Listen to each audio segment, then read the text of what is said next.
press ladies at number... Oh, Winnie. 73M. Here she spins again, and it's number 62G. 62G. Now another little spin, and watch out, watch Hi, out. Mom. Well, we It's dinner. Quiet, dear. 42O. Dad, what's going on? Ooh, your mother doesn't have time for a little thing like her family. She's too busy with her contests. Now, here we go again, and let's hope it's the lucky number for you. Yes, sir. Winifred! What happened to the sports page? Oh, that's what was on the back of the entry blank for the contest to name the new colt of Nathan the Wonder Horse. Oh, it's time for the Name the Melody contest. Dobie! Dobie!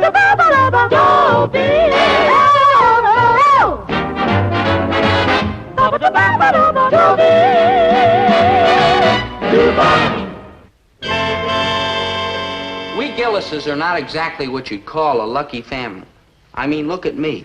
I've lost 6 girls in the last 4 months. And they were short months. But Mom ignores this terrible family jinx and keeps entering contests anyhow. Women. Which women? Women! That women! All women! You can't beat them. I'm too set in my ways to join them. We wouldn't have you. You are undermining all the goodwill I've built up in this neighborhood through years of hard work and by exuding a warm, friendly, winning personality. And have you ever won anything? No. But every night it's the same thing. 25 words or less for nothing. Well, you do the same thing. I what? Every night you settle down in front of the television set, you give me 25 words or less. Much less. Gee, Dad, if Mom enjoys it, why begrudge her a few 3-cent stamps? The money has absolutely nothing to do with it. Besides, there are now 4-cent stamps. What if I were asking to go out somewhere every night? Ask. Or asking for a new dress 3 or 4 times a year? Ask. Or just going to the cash register and getting the money? You wouldn't dare. Well, maybe I will just dare to spend a little something besides my time on harmless contests that cost no money. Harmless contest? I haven't had a square meal in 2 months. I can't read a continued story in a magazine because the final episode always winds up a hole where you set out some coupon to send away to get something that you never get. Well, it's worth it, because one of these days I'll win. You'll never win. I will, too. You want to bet? Listen, if you ever win a contest, I will let your mother come out here on a visit. You what? For a month. Promise? And that miserable can't-get-married no-wonder sister of yours, too, Gladys. For 1 month? For 2 months. 3 months. Now, Winnie. Oh, I knew you'd back down. 4 months. Because you know I'll win one of these contests eventually. 5 months. 6 months. 6 months? It's a deal, and I'll hold you to it, Mother and Gladys, for 6 months. Correct. I'll write them at once to start packing. Pretty dumb bet you made, Dad, about letting Grandma and Aunt Gladys come for 6 months. Now, listen. You're risking letting Grandma and Aunt Gladys come, and Mom's not risking a thing. Oh, my gosh. Oh, what's the biggie about? One lone woman against 172 million other Americans. Besides, we're an unlucky family. We are? Well, let's look at the record. What's the most important thing in your life? A lovely creature named Jessica Tichborne. How's it going?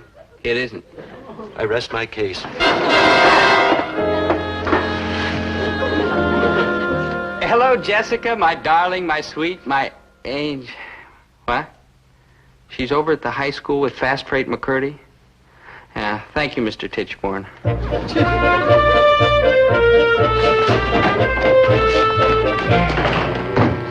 No. Oh, now, why? will you please stop following me around? Oh, why, Jessica, baby? I've been telling you for a week. Oh, why, Jessica, baby? Because of all the boys I know, you're the most dismal, boorish, dreary, unappetizing. You rang? Quietly. Like I do. What you doing? Shh. What fun is that? Will you try to get it through your thick, athletic skull, Fast Freight? The undying love I felt for you is dead. If there's another guy, I'll murder him. Hey, that's Fast Freight McCurdy. Ooh, I wouldn't want to get murdered by him. There is no other man, Fast Freight. I got sick of you without any help. You used to be crazy about my deep breathing. For 2.5 regrettable semesters, when I mistook it for passion. Oh, come on, Jessica, baby. You know you're crazy about Fast Freight. Feel that bicep. Oh, no. Come on, let me curl you. No. Now, it's It just no longer gives me that fluttery, buttery, stuttery feeling. Give me the stomach with all your might. Come on. Never again, Fast Freight. I'm going to find me a boy with the strength of an hour-old kitten and the courage of a crippled butterfly. A boy with biceps of sponge, legs of jelly, and a backbone like a wet noodle. You rang? Indeed, I did. And never has an order been filled more perfectly. Hi, Dobie. Jessica, my sweet. My stomach's full of butterflies, all cowardly. You're sweet. Yes. And you take your big lumpy muscles and go home. Jessica. Go.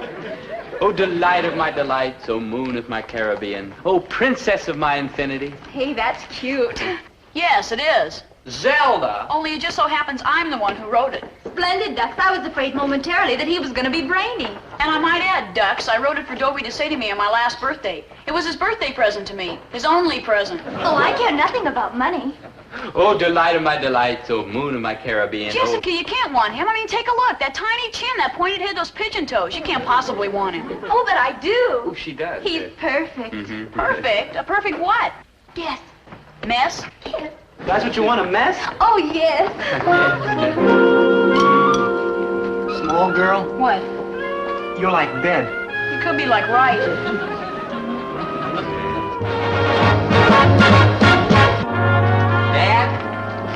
Dad, at last I found her. Jessica Tichborne. Well, if she costs anything, lose her. Look at this. Bills, bills, bills. There's one for you. Huh? Bills. A bill? Oh, if it is, you're in worse trouble than I am. I don't get it. You don't get what? Listen, dear Dobie Gillis, congratulations. You have won first prize in Movie Screen Magazine's National Why I'd Like a Date with Marilee Marabou contest. Miss Marabou will arrive next Friday afternoon to keep her date with you. Congratulations again. Marilee Marabou? The Marilee Marabou? This Marilee Marabou? I don't understand it. I understand it. I won the Marilee Marabou contest. Me, Winifred Gillis, over everybody else in the whole United States. I won. Winnie, are you going to simmer down or do I have to wrap you in a wet sheet? I won. You won a date with Marilee Marabou, huh? Yes, the contest was why I'd like a date with Marilee Marabou, and I entered it and I won it. And the letter says that Dobie won it. Well, naturally, I entered it in Dobie's name. How would it look for a woman to enter a contest? Why, I want a date with Marilee Marabou. You mean I really got a date with beautiful, glamorous, luscious Marilee Marabou, the movie star? Yes, my darling. And I've got a date right here for the next 6 months with Mom and Gladys. Now, just a minute. Just a darn Now, minute. Herbert, you said that if I won a contest, I could have Mom and Gladys visit me. But you did not win a contest. Dobie won a contest. Well, yes, but I entered the contest. But Dobie won the contest. Herbert, that is not fair, and you know it. It's a lot fairer than having your mother and that Gladys around here for 6 months. Well, we leave it up to Dobie. A date with Marilee Marabou, soft, creamy, pink, round Marilee Marabou, the movie star? Well, Dobie, what do you say? I say, like, wow. Herbert, I won that contest fair and square, and I can prove it. The entry's in my handwriting. All right, go ahead and prove it. And then do you know what happens? Yes, Mom and Gladys come here for 6 months. Dobie is disqualified and does not get his date with Marilee Marabou. Mom, you wouldn't. Yes, she would, son.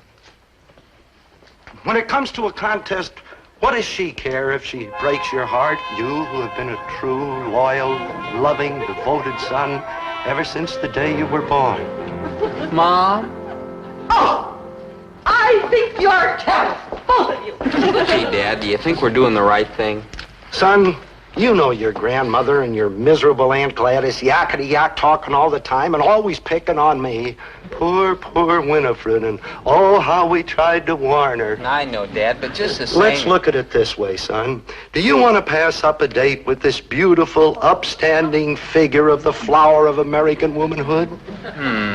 Exactly. This is a rotten thing we're doing to Mom. Oh, the lowest. The meanest. The crummiest. Let's do it. But just as what? Just...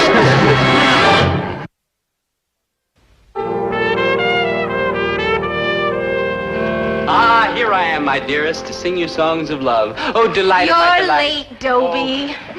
I know, my love. Something came up. You see, there's this movie star, Marilee Marabou. Marilee Marabou? Yeah. Isn't that funny? I was just going to mention her to you. You know, some local boy won a contest on why I want a date with Marilee Marabou. Yeah, I'm the local boy. Oh, Dobie, you're so funny. You see, Dobie, there was this contest in a movie magazine. Yeah. And some local boy won it. Me, local me. Can you imagine? Isn't that the end? Some kid here in town wrote this letter, just simply full of purple passionate phrases about how he would just curl up and die if he didn't get this date with Marilee Marabou. Can you imagine? What kind of an idiot would do so? Local you! Dobie Gillis, you awful, hateful, terrible boy. Jessica, it's only one date, one local date. One date, and I spend the rest of my life getting laughed at by everybody in this town. Oh, no. Goodbye, you terrible, hateful, rotten, puny, local boy. Man, I thought she'd never leave. Me too. Just once, I'd like to be alone. Hey, Dobe, did you really write a letter and win a date with Marilee Marabou? Of course not. His mother must have done it. She's always entering contests. That's right, and I'm going to tell Jessica. I'll tell the whole world. I'll make a clean breast of things. Man, you're Josh, and you're going to blow a date with Marilee Marabou? Maynard, what's more important? One lousy date with Marilee Marabou or a whole lifetime of bliss with Jessica Tichborne? Well? One lousy day with Marilee? Never mind. I've been looking for Jessica all my life. No offense, Zelda. And I'm not going to lose her now just for one moment of madness. Madness? Egad, you call it madness? What do you call it? I call it the best thing that ever happened to you. Best thing? Well, what kind of a switch is this? Poor foolish Dobie, poor wandering soul. You know, you remind me of a little lost puppy. I found a little lost puppy once. And you picked him up and took him home, didn't you? No. How come? I was lost too. Well, I'm not lost. I know where I'm going, and I know where you're going. Where? Straight to the top. That's why you gotta keep this date with Marilee Marabou. I don't follow you, and I'm not sure I want to. Look, Dobie, I love you with all my great compassionate heart. It'll crush me to see you with Marilee Marabou. It'll pulverize me. But I love you too much to stand in your way. Zelda, you're trying to put something over on me. I can tell by your bright little beady eyes. You great fool. Don't you realize that Marilee Marabou is your ticket to stardom? Me? Him? You don't realize it, Dobie, but you're really a very attractive boy. Even to a girl like Marilee Marabou. Oh, don't be silly. Well, she's bound to like you. She'd take you to Hollywood and you become a big star. Oh, don't be silly. Just as soon as Hollywood heard that glorious voice of yours. Oh, don't be Yeah? You don't believe it? Just listen. To what? To yourself. Oh. Sing, Poopsie.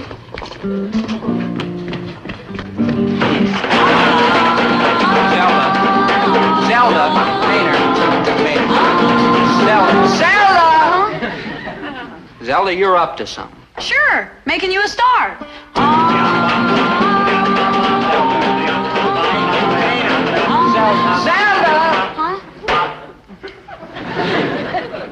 Zelda, you love me. You don't want me to go to Hollywood. That's how much I love you.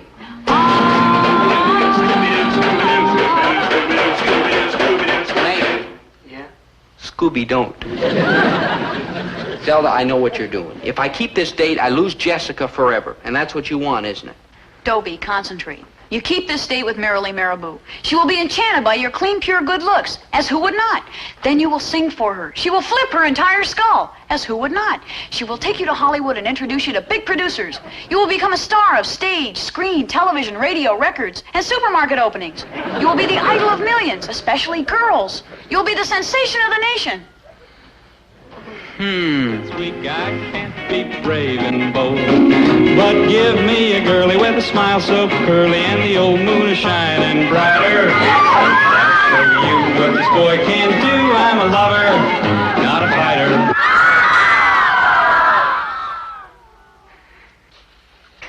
Do you really think so? Of course, Poopsie. And to think you were worried about Jessica. Why, you'll have hundreds of Jessicas, thousands. Zelda, my dear. What? Play.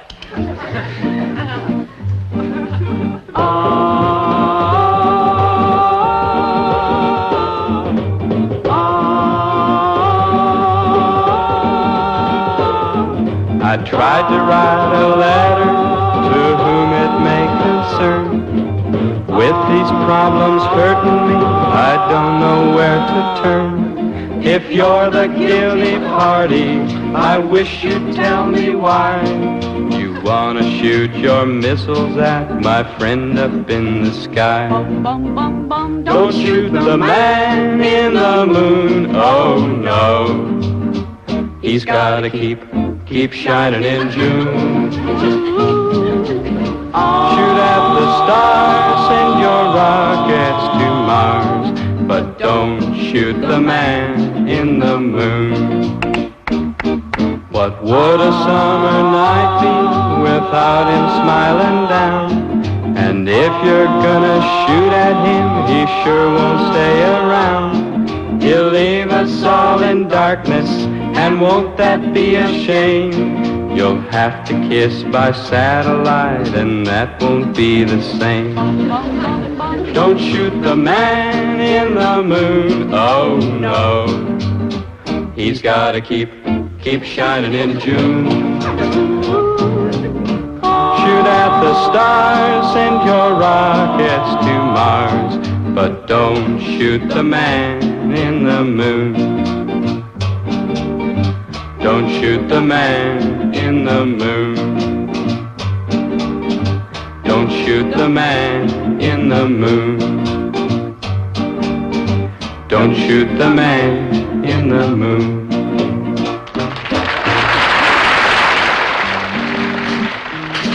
Dobie!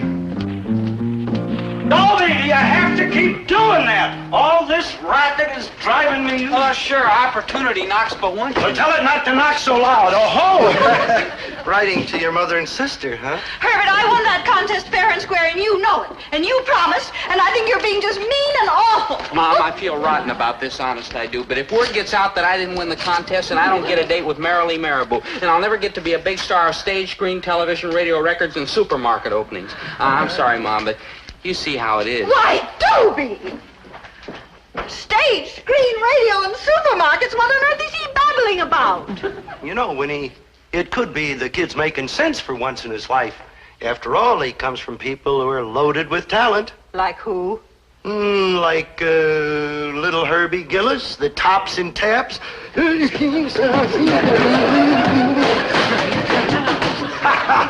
Hey, you know, I've been thinking. You are loaded with talent. Yeah.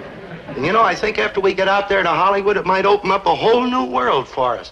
After all, I've conquered the grocery business. Why shouldn't I take on a new career? Get this. Edward G. All right, watch yourself, say. I'm out of Beyond, say. Cause I'm Little Caesar, say. Jimmy Cagney. All right, Louis, you rat. Drop the gun. Louis, you killed my brother, you rat. Lionel Barrymore. Your Honor, you can't send this boy to jail for that. She always was jealous of my talent. Maynard, think of it. In just a few minutes, I'll be meeting America's dream princess, gorgeous Marilee Marabou. Yeah, a date with a chick like that is with all the trouble a fella could go through in his whole life, even longer. True. Hey, Dob, how come you're wearing the tie and the shirt and the coat and all like that? For Marilee. And you got your hair all slickered down. For Marilee. And you polish your sneakers. They're shoes and they're for Marilee. And you did all that just for her? Sure. Man, if that's all the trouble you got to go through to get a chick, I'm going to stick with marbles. Just wait, Maynard. Someday you too will know the ecstasy that I will soon share with Marilee. The two of us alone together, hand in hand, drifting through the long, lazy, quiet hours. No, you'll get to talk to her. Everybody will see her now. All right, where's the kid? Where's the kid? The kid, I want the winner. What's his name? Gillis. Yeah, Dobie Gillis. Dobie Gillis. That's Dobie with a B. Dobie with a B. Dobie. You're the kid. Fine. The photographer set. Sir, good. This isn't my date with Marilee Marabou, is it? I mean, after all these people go, we're going to have some time, just the two of us. Marilee Marabou and me alone together, aren't we, sir? What are you, some kind of a nut or something? We have to catch the 4:30 plane to Cleveland. The newsman set. Well, that's 8 minutes. You set? Sir. Don't bug me, Sonny. I'm a busy man. But 8 minutes? Okay, son. Just make every minute count. Yeah. Come on over here. Here, put this thing on and get up there. Yeah. And as soon as this Marilee Marabou or whatever her name is shows up, give it everything you've got. And don't forget, boy. Hey, I'm Herbert T. Gillis, the father of the boy. And I'm his mother. Those are the breaks. Now, incidentally, when you get the boy out to Hollywood, you won't have to worry because naturally I'll go along with him, see? And at the moment, I happen to be a very successful independent retail merchant. And before... Good, sweetie, baby. That's great. But before that, you see, I was in show business. Get this, Eddie G. All right, watch it, see? Or I'll rub you out, see? 'Cause I'm Little Caesar, see? And Jimmy Cagney. All right, Louie, you rat. Things that I did. All right, now, I like the first one, see? I like the first one. Now, see here, you guys. I said I like the first one, see? Yeah, now, we're both loaded with talent, Charlie. Now, out of the way. Attention, everyone. Here she is, Hollywood's Panther Girl, an actress in the great tradition of Ethel Barrymore and Sarah Bernhardt, America's goodwill ambassador to the free world, the one, the only, the spectacular, Merrily Marabou.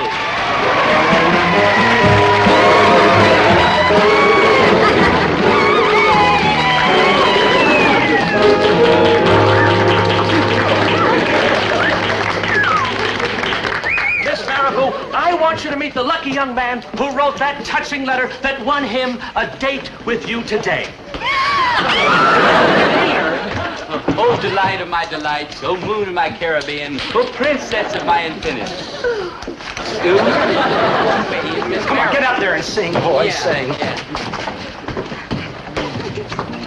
Now, Merrily, tell the folks how happy you are to be in their lovely little town.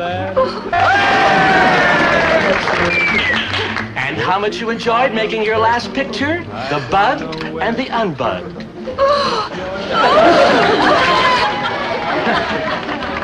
Now, what about your next picture? It's called Bloom. I play an atomic scientist. Oh, no. Oh, it sounds wonderful, wonderful. Now I want you to blow a kiss to, what's his name? Gillis. Yeah, Dobie Gillis. Dobie Gillis. No, Dobie with a B. Dobie with a B, because this must have been a high point in this kid's life. Love you. Love you. Marabou. Now say goodbye to the nice people. Nice people.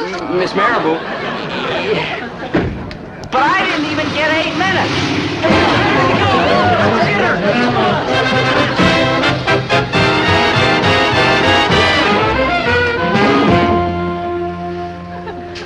Thanks a lump. Dobie, I'm sorry, honest. No. Jessica, please, can't we talk this over? No. But I didn't write that letter to Merrily Marabou. My mother wrote it. There. The truth is out at last. Winnie. And I've got witnesses. I won that contest, and you're going to do what you promised. Winnie. Mother and Gladys for 6 months. Now, Winnie. Let me get this straight. Your mother wrote a letter asking for a date with Merrily Marabou. Yeah. And that's your father, the one who did all those imitations. Yeah.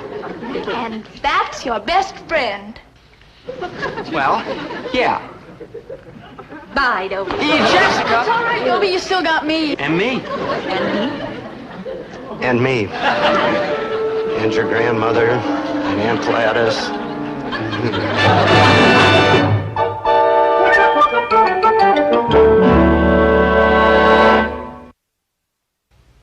Oh, in all this rain, where can Mom and Gladys be? Their train was due in half an hour ago. I told Dobie to drive home slow. Worried about Mom and Gladys? Stalling till I have to look at him. Here they are.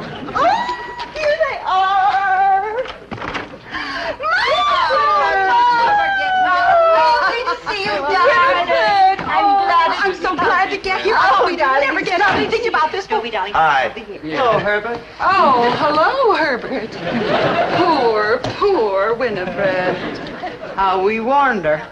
What'd I tell you? Poor Dad. Maynard, it was awful last night, the way Dad got roughed up by Grandma and Aunt Gladys. And all on account of those contests. Why do people let contests run their lives? I mean, Mom and Dad were... Maynard, what are you doing? Maynard. Maynard? I would like to visit the Okefenokee Swamp in 25 words or less by Maynard G. Krebs. I would like to visit the Okefenokee Swamp because it's one of the friendliest swamps in the whole state of Minneapolis.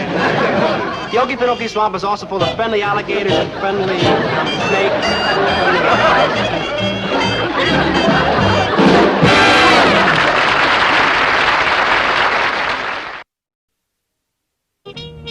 Oh, bless their little hearts. Maynard, remember when we used to go to high school? Sure, Dobe. We just got out last week. Is that all it was? You know, it seems like years ago. Do you mean that just last week we were like that? Shining young faces full of trust and innocence? Not me, Dob. I had a beard. Good old Pomfret up there acting up a storm as usual. Yeah. Well, Maynard, what mature adult things shall we do today? Want to play marbles? Maynard, how many times must I tell you we're grown men? My father still plays marbles. Maynard. Yeah, good buddy. What mature adult things shall we do today? Oh, what a wonderful selection we have. The whole world is ours. Nobody to tell us what to do, no classes, no homework. Ah, freedom. Crazy. So what do you feel like doing, huh, Dob? I don't know, Maynard. What do you feel like doing? I don't know, Dob. What do you feel like doing? I don't know. What do you feel like doing, Maynard? I don't know, Dob. What do you feel like? Sure great to be free, isn't it? Yeah. Yeah. What do you feel like doing? I don't know, Maynard. Maynard, Yeah, good buddy? that's what I feel like doing. Oh, no. I served my time with you two 3 long years. In some cases, even more. Now, you graduated, you stay graduated. But Mr. Pomfret. No.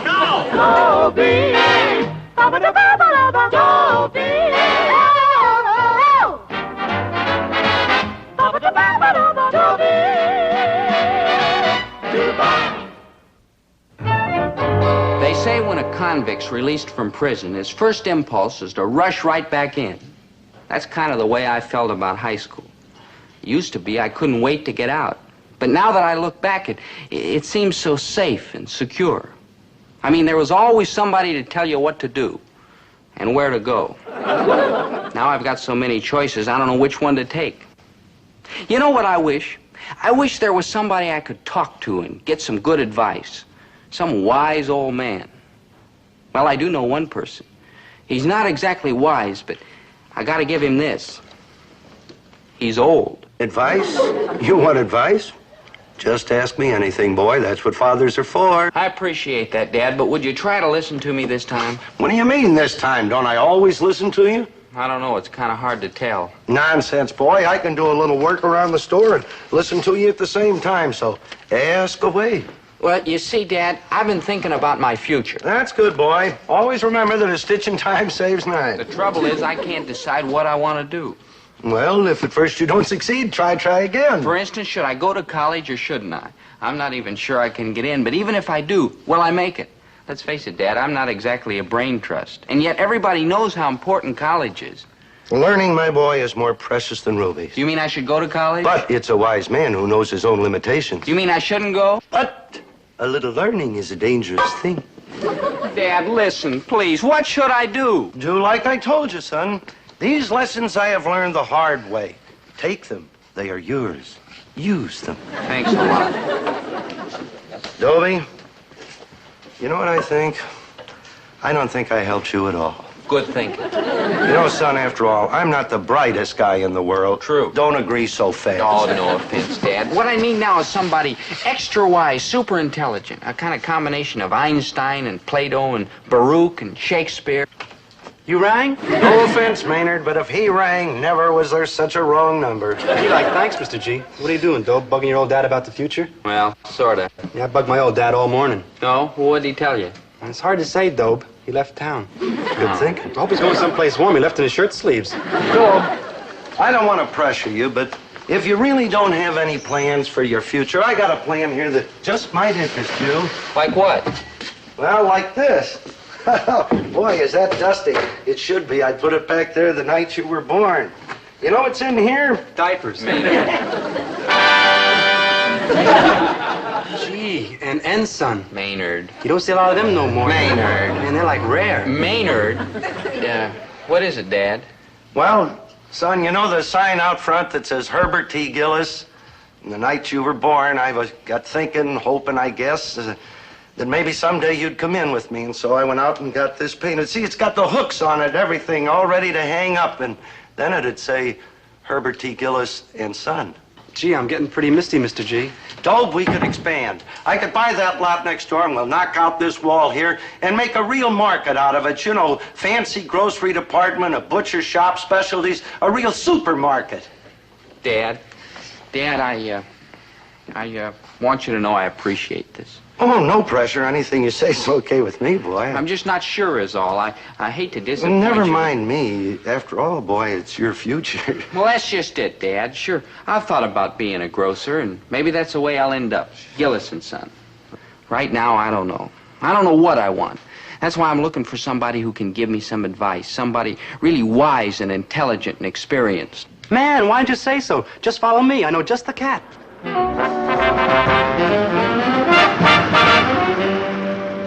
So this is where we're going to meet the wise man? Oh, you'll dig with Ryan the most. Where is he? In the coffee house. Coffee house. I see a phone booth. Like après-vous, Mr. G.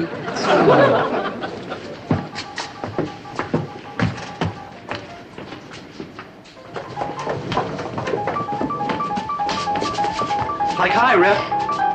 Maynard, it's like Book Time USA. It's Reedsville, literary city, like Aloha. When Rip's reading, he won't talk to nobody. Oh, this is our lucky day. That's like Rip, like Rip. Man, it's like this Thoreau cat says. I have never found a companion so companionable as solitude, like Split. You're reading Thoreau? Like what'd you think I was reading? Tom Swift and his electric yo-yo? No offense, Mr. Ryan. No offense, beardless youth. All right, Maynard, what's the scene? These are my friends Dobie Gillis and his father, Mr. G, and they need help. That I can tell. Now, just a minute. Just a darn minute. What's going on here? Where am I? Who is this character? I'll answer your questions, Carlisle, but sit down. Herbert T. Espresso? I don't know what it is, but the answer is no, and these boys don't want any either. Like it's coffee, Freddie. Like Herbert T. Gillis?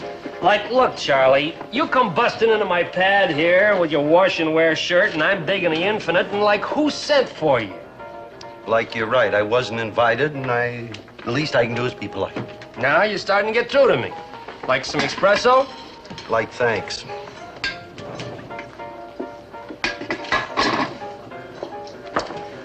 You know, with a little cream and sugar, this wouldn't be a bad cup of coffee. Now then, Orville. Herbert. Like this Thoreau cat says, some men march to the sound of different drummers. This Thoreau gent, is he the fellow I read about when I was a kid that lived alongside of a pond like some kind of a nut or something? That's the question, Rodney. Herbert. Was Thoreau some kind of a nut, or was the rest of the world nuts? I mean, he didn't want to be chairman of the board. He didn't want to drive the longest car in town. He didn't want to be one of the 10 best-dressed men. All he wanted was some peace and quiet so he could think about the important thing. Like, who are we? Where are we going? Why are we here? Now, is that some kind of a nut, Homer? Herbert T. Well, it sounds good, but if everybody lived like that, the world's work would never get done. So? So? So I suppose it sounds nice to you kids to sit down someplace and just think beautiful thoughts and never have to grub for filthy lucre. Crazy. Well, what's wrong with it? Well, without filthy lucre, Dobie, there are no sports jackets, no outboard motors, and without those things, there are no dates with girls, and no filthy lucre, no bongos, no phonographs, no hi-fi, lo-fi, or no-fi records. Goodbye, Mr. Ryan. So long. Thanks for the use of the hall and the espresso. So long, Philip. Don't say I didn't try to help. It's Herbert T. And incidentally, I appreciate your advice. I appreciate it, but I don't buy it.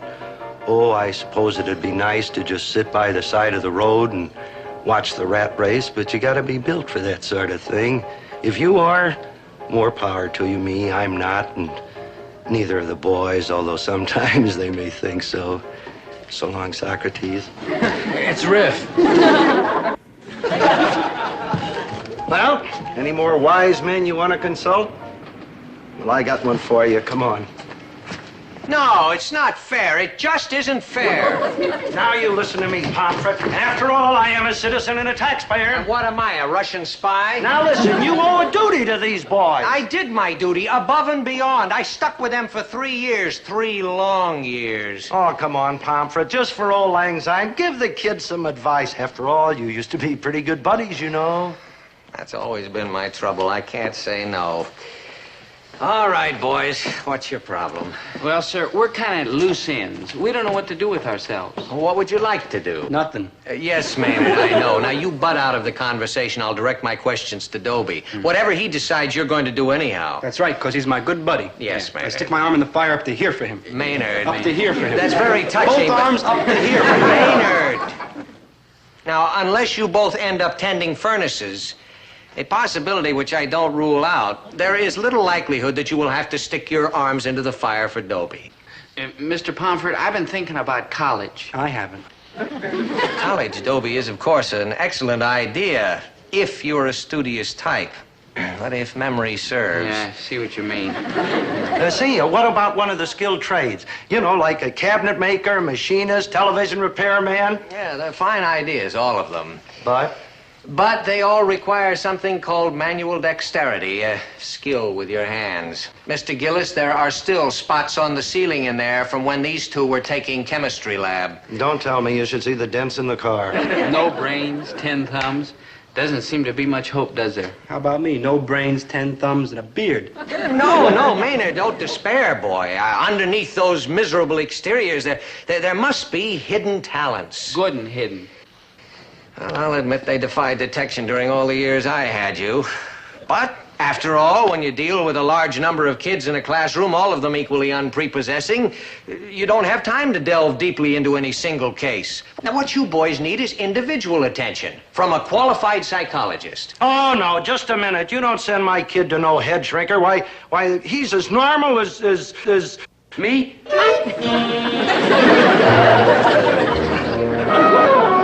No, Mr. Gillis, I'm not suggesting sending Dobie to a psychiatrist. What I'm suggesting is a psychometrician. Man, them are the worst kind. Maynard, a psychometrician is simply a man who measures your mental capabilities, gives you a series of psychological tests which will scientifically determine your skills and aptitudes. Science, huh? With all those scientific gadgets and gizmos and stuff like that there? I believe they do have gizmos. Mm-hmm. You do that, boys. After all these scientists today, you know, with their sonar and zoom-R and all those electronic razzmatazz things. Will it, like, hurt? Oh, of course it won't hurt, Maynard. You just go down to the Psychological Guidance Center and take the tests. It costs $25. It'll hurt.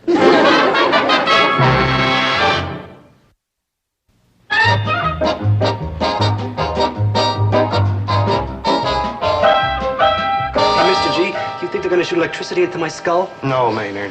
You sure? Because I saw this movie on television the other night, The Monster That Devoured Cleveland. And this cat went to a head doctor, and the head doctor put all these crazy wires in his skull, and all of a sudden electricity started sparkling and crackling. And then when it was all over, this poor cat was so full of vamp fears that every time he bent over, his eyes light up and say, tilt. But it wasn't so bad because every morning he got up and plugged the toaster in his ear and make breakfast. And then he met this chick, a beautiful chick, and wham, it was like love time. Maynard! But it didn't work out because he was AC and she was DC. So he went down to the power station and got a job as a transformer. Enough? Right. Dobie Gillis? Yes, sir. Maynard G. Krebs. Yes, yes. Hello, Doc, and you too. Lady Doc? Well, I'm Herbert T. Gillis, and I just came along with the boys to sort of get them started, you know, because I'm very interested in science, especially when it's scientific. Yes, well, we try to be scientific here. Oh, I knew that the minute I clapped eyes on you. What kind of tests are you going to give the boys? All kinds, Mr. Gillis. Mental, emotional, psychical. Yes, even some simple physical tests like hearing, vision, balance, smell. You see, what we try to do here is get a complete picture of the boy. If we could begin now. First, I'm going to give you what we call a free association test. Uh-huh. I'll say a word to you, and you reply with the very first word that comes in your mind. Uh-huh, yeah. Now, for example, if you say bread to most people, they say butter. Mm-hmm. If you say hot, they say fire. Get the idea? Yes, sir. Yes, sir. All right, here we go. Ready? Ready. Mm-hmm. All right. Blue. Girls. Did you say girls? Yes, sir. Yes, sir. Green. Girls. New York. Girls. Dobie. I say blue, you say girls. I say green, you say girls. I say New York, you say girls. What's the association? Why, it's very simple. Blue reminds me of girls because girls wear blue dresses. Green reminds me of girls because girls wear green dresses. New York reminds me of girls because there's a lot of girls in New York. Pretty ones, too. I was looking at a magazine the other day. Let me ask you one question, Dobie. Yes. Does everything remind you of girls? No, of course not. Well, that's encouraging. Yeah. Shall we press on? Yes. Supersonic. Girls. Just a minute, young man. What strange power of reasoning makes you say girls when I say supersonic? Well, sir, supersonic is the speed those new jet planes travel at, right? Right. And when you travel that fast, you can get to any place in the world in a hurry, right? Right. And one of the places you can get to in a hurry is New York, right? Right. And one thing you're sure to find in New York is... Girls. Girls. Yeah. Air conditioning. Girls. Cornflakes. Girls. Glue. Girls. Girls. Supersonic.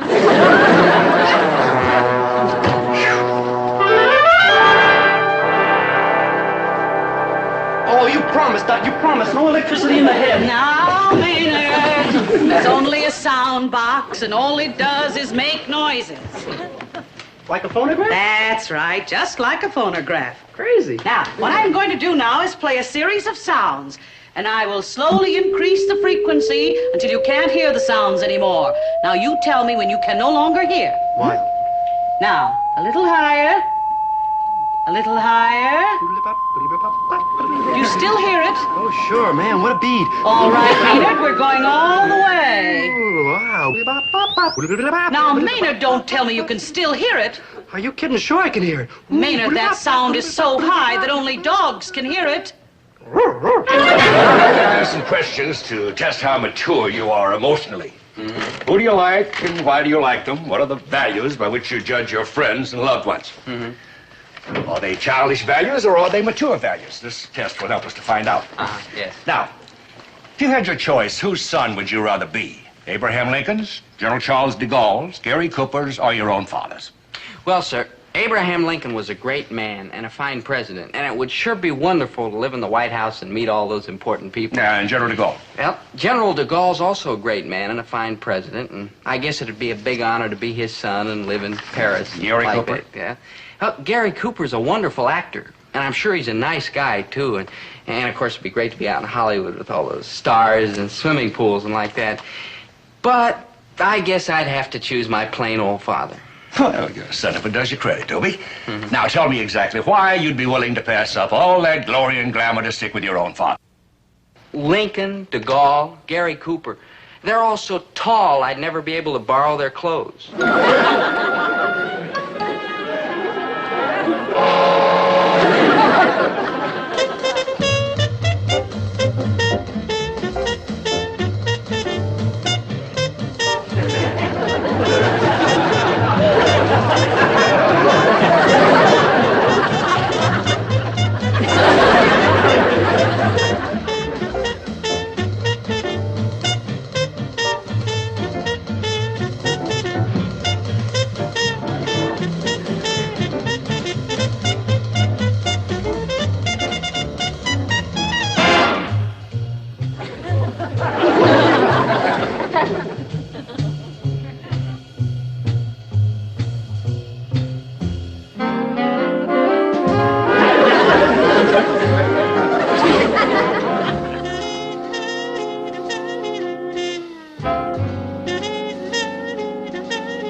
Yeah, Maynard. Yeah. Okay, Winnie, just watch the store for a few minutes. Come on, Dobie, let's get going. Yeah. Well, see you Come tomorrow, on, Maynard. aren't you Bye-bye. interested in finding out how you did in those Yeah, psychomechanicals? Isn't Maynard coming with us? As a matter of fact, no. His test results won't be ready for a few more days. I think he confused them pretty good. Oh, he confused anybody pretty good. Well, come on, boy. Let's go down and find out what your future's gonna be, huh? All right, Doc, so what's the verdict? I can't tell you, Mr. Gillis, not quite yet. What do you mean you can't tell me? You tested this kid upstairs, downstairs, and in my lady's parlor. You've had a full week to tabulate the results, and now you come up with, what's this baloney you can't tell me yet? Oh, we have the results, all right, Mr. Gillis. They're all right here on this little card. On that one little card? Oh, yes, very scientific. You see, each one of these little holes has a very special meaning. So what do they mean? You'll know in exactly 90 seconds.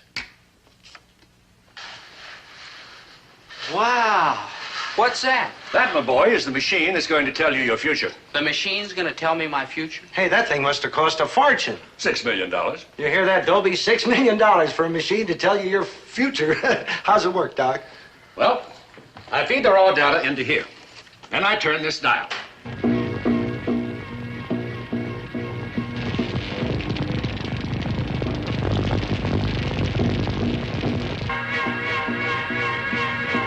The machine digests the data, computes the result, and exactly 90 seconds later, it comes out here. Oh, isn't this a marvelous modern age we're living in? Dad. Come on, Doc, shove in the boy's card. Let's find out what he's going to be. All right. No. What's the matter? You crazy or something? No machine's going to tell me my future. Well, Dob, you hurt, man. It cost $6 million. I don't care if it costs 60 million, 600 million. No machine's going to tell me what to do. My dear boy, all the latest scientific advancement has gone into the electronic computer. It's a machine with no human weaknesses. Never makes mistakes, never gets tired. It's infallible. It's still a machine, and I'm a fella. If anybody tells me what to do, it's going to be another fella, not a machine. I don't understand you, Dobie. No, I'm not sure I understand myself. But this much I know. What I'm after is life, liberty, and the pursuit of happiness. And I don't care how smart a machine is, it'll never understand things like that. What does a machine know about the things I care about, like girls and water skiing and chocolate cake and liking people and having them like you? Dobie, if you don't want our help, why'd you come here? I did want your help, but I thought I was going to get help from real human people, not a machine. I'm not the brightest guy in town, but at least I got flesh and blood and feelings, not bolts and lights and wires like this monster. You let machines tell you what to do, the next thing you know, they'll be running the world. People will be obsolete. No thanks. I think you're making a mistake, Dobie. Okay, that's what people do. Make mistakes. They make mistakes and pick themselves up, dust themselves off, and try again. It's only machines that don't make mistakes. Well, you may be right, Dobie. I don't know. But I do know you've got a big decision to make. What are you going to do with your life? Well, Dad, you had the same decision at my age. What did you do? No, I didn't have to make the decision, Dobie. Uncle Sam made it for me. You were drafted? I enlisted in the United States Army, infantry. And from then on, Uncle Sam made all my decisions for me. You mean you don't think in the Army? Of course you think. You got lots of time to think. In fact, I think I haven't done as much thinking before or since. Hey, maybe that's the answer for me. Now, Look, Dad, I got to spend some time in the service anyhow. Why not enlist now? Well, Dob, you know I wouldn't knock the United States Army. After all, I was a first sergeant with the good conduct man. But why don't you wait till I call you? Because right now is when I need the time to think. Right now, when I'm all confused and don't know which way to turn. I don't know. Dad, the Army will make a man out of me, won't Oh, it? if anybody can. Well, maybe that's what I need. More maturity, more experience. Then I'll be able to figure out my own problems. Well, don't you even want to hear what the machine has to say? Does that answer your question? Well, all right, son, if that's the way you feel. Yeah, that's the way I feel, Dad. Thanks very much for your time and patience, Doctor. I hope you and the machine will be very happy together. Dad? Yeah? Dad, where's the nearest recruiting station? Oh, fall in, son. Forward march. Hut, 2, 3, 4. Hut, 2, 3, 4.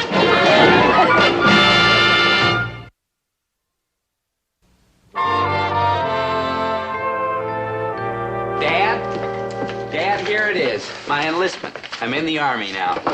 Congratulations, boy. Thanks, When are they Dad. going to call you up? I don't know. A few weeks, I guess. Well, we're going to miss you around here, your mother and me, but at the same time, I'm real happy for you, because the Army is a great outfit. You're going to go places and see things, do new things, learn new things, make new friends. That's right, Dad. You know, Dob, the friends you make in the Army can be the difference between a happy hitch and a miserable hitch. So pick and choose carefully. You know, don't glom on to any washouts and goof-ups, foul-offs, barracks clowns. You rang? Hi, Maynard. What you got there? Oh, no. My enlistment. Oh, no. Oh, yeah. You're going in the Army with Dobie? Sure, Mr. G. What would he do without me? No, you're not. No, you're not. Oh, I see. Little too. Oh, don't. Whose side are you on anyway?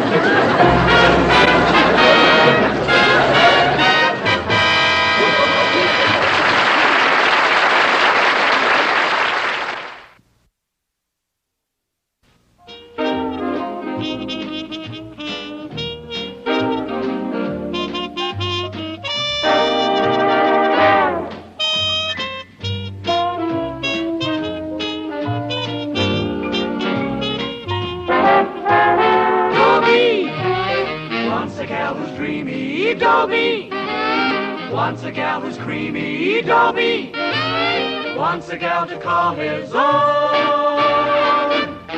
Is she blonde? Is she tall? Is she dark? Is she small? Is she any kind of dreamboat at all? No matter, he's hers and hers alone. 'Cause Dobie has to have a girl to call his own.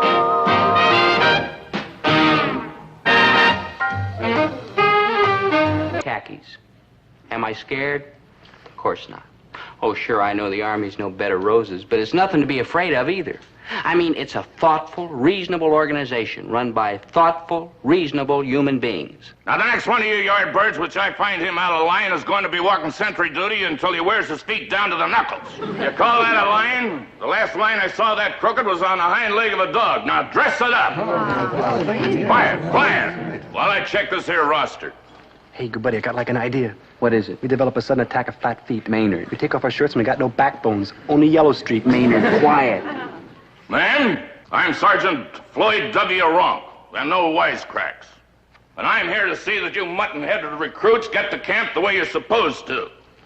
The last bunch of yardbirds, which they were supposed to get there themselves, climbed up in the wrong bus and wound up in a rutabaga patch in Akron, Ohio. You're now under military jurisdiction. And first one of you which gives me any trouble is going to wind up being court-martialed as the first soldier ever to be court-martialed while still wearing civilian clothes. My poor Dobie. That sergeant's the meanest person I ever saw. Well, such a creature doesn't intimidate me. Of course, we Osborns are a fearless breed. You all know your places? Ooh, good. Great.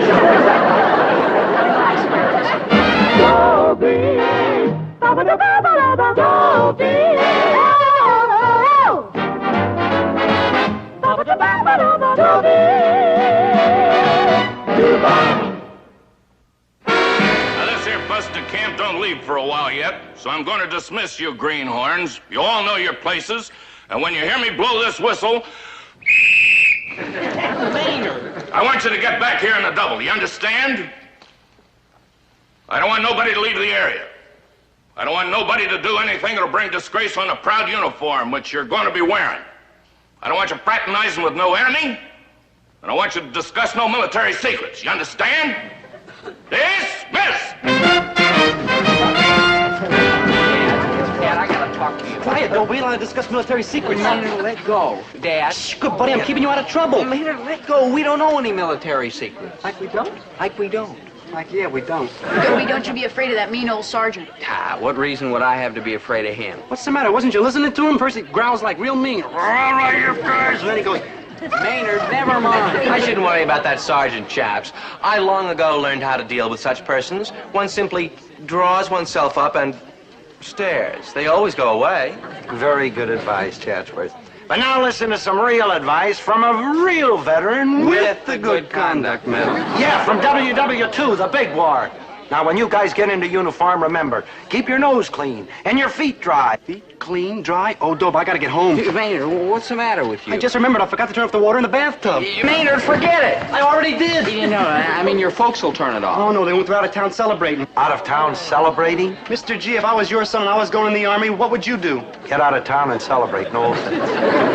Gee, Maynard, you can't go. The bus is going to take off any minute. So's my house. Maynard. Drag out the rowboat to be like Budsville, like by Dobe. Maynard!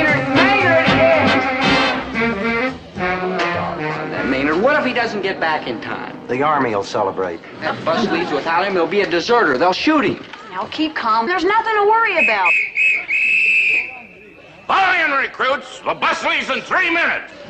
There's something to worry about. I gotta get Maynard. Dobie, you can't. You have to go to the There's no sense both of you going to the guardhouse. But, Dad... And besides, with your luck, you'll probably wind up in the same cell with them. Hey, you soldier. You with the 3 chaperones in the weak chin. Get in line. Captain, may I make a statement? It's Sergeant No. But me no buts, Buster, and clam up. You're Gillis, Dopey, huh? Hold it. The name happens to be Dobie with a B. Butt out, civilian. Now, just a darn minute. I happen to be the boy's father and a taxpayer and a veteran with the Good Conduct Medal. And what? Dismiss. Right.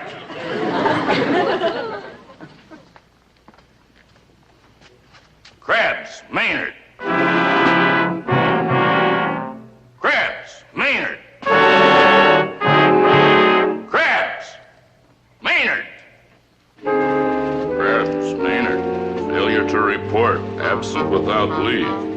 desertion.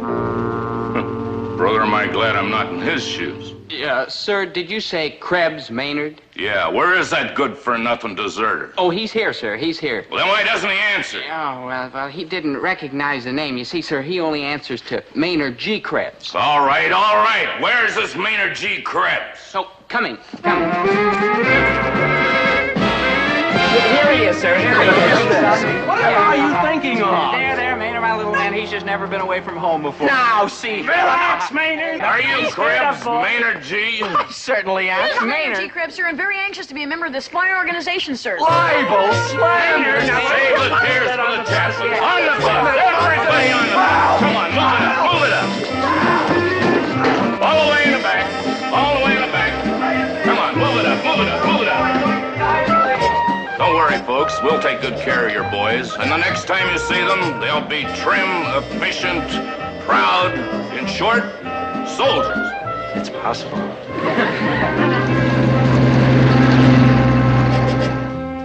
So that's how Chatsworth Osborne Jr., gentleman and millionaire, became Maynard G. Krebs, slob and pauper. I can't say that Chatsworth was entirely pleased about it. Help. Help. Let me off this vehicle at once. Help. Chatsworth, you can't let Maynard down now. What a bet. They catch him and punish him for what happened. You know what they'll call you? A patriot. No. Chatsworth, just let them think you're Maynard until we get to camp. Please. The real Maynard's a cinch to show up by then. Please. Oh, Dobie, do I have no objection to helping an unfortunate wreck like Maynard? I mean, after all, we aristocrats owe a certain obligation to our underlings. But this entire situation is so degrading. I mean, a man of my wealth and social position riding on this... What did you call it again? Bus. Oh, yes, bus. How picturesque. Oh, come on, Chatsworth. If Maynard starts off his army career by getting in trouble, it'll ruin everything for him. I'm sorry, Gillis, baby. It's simply too outre. I'm going to tell that sergeant... You're going to tell the sergeant what? Oh, nothing, sir. Nothing. Don't sir me and shut up.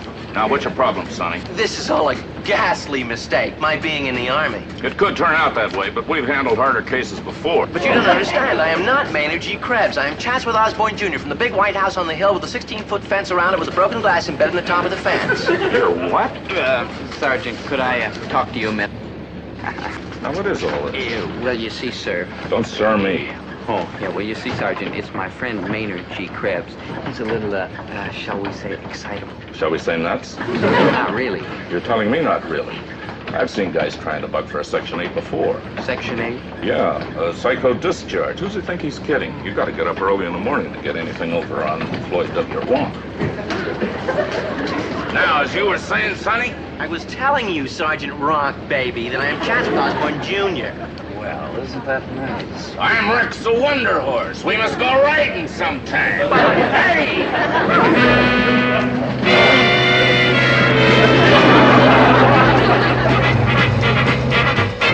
You gotta be kidding. Okay, Maynard, so we're kidding. The bus did not leave with Dobie and with that Chatsworth kid pretending he was you so you wouldn't get court-martialed. See, I knew you were just kidding. Maynard, now you listen to me. Dobie and Chatsworth are going to be in big trouble if you don't head straight for that induction center. Right, I'll drive you up in the truck. We can be there by morning. But if I go up there, they'll shoot me. Maynard. Oh, they put a blindfold over my eyes and a firing squad lines up and it's ready, aim.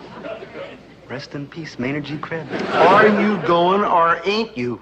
Mr. G? Yeah? 'Tis a far, far better thing I do than I've ever done. Huh? Dickens, from Dickens, David Copperhead. I've read it in school. It's all about this cat who gives up his life for his good buddy. Maynard, you mean you're going? Yeah, I only have one request. What's that? When it's all over, please donate my brain to science. Maynard, you're all heart. That part goes to science, too.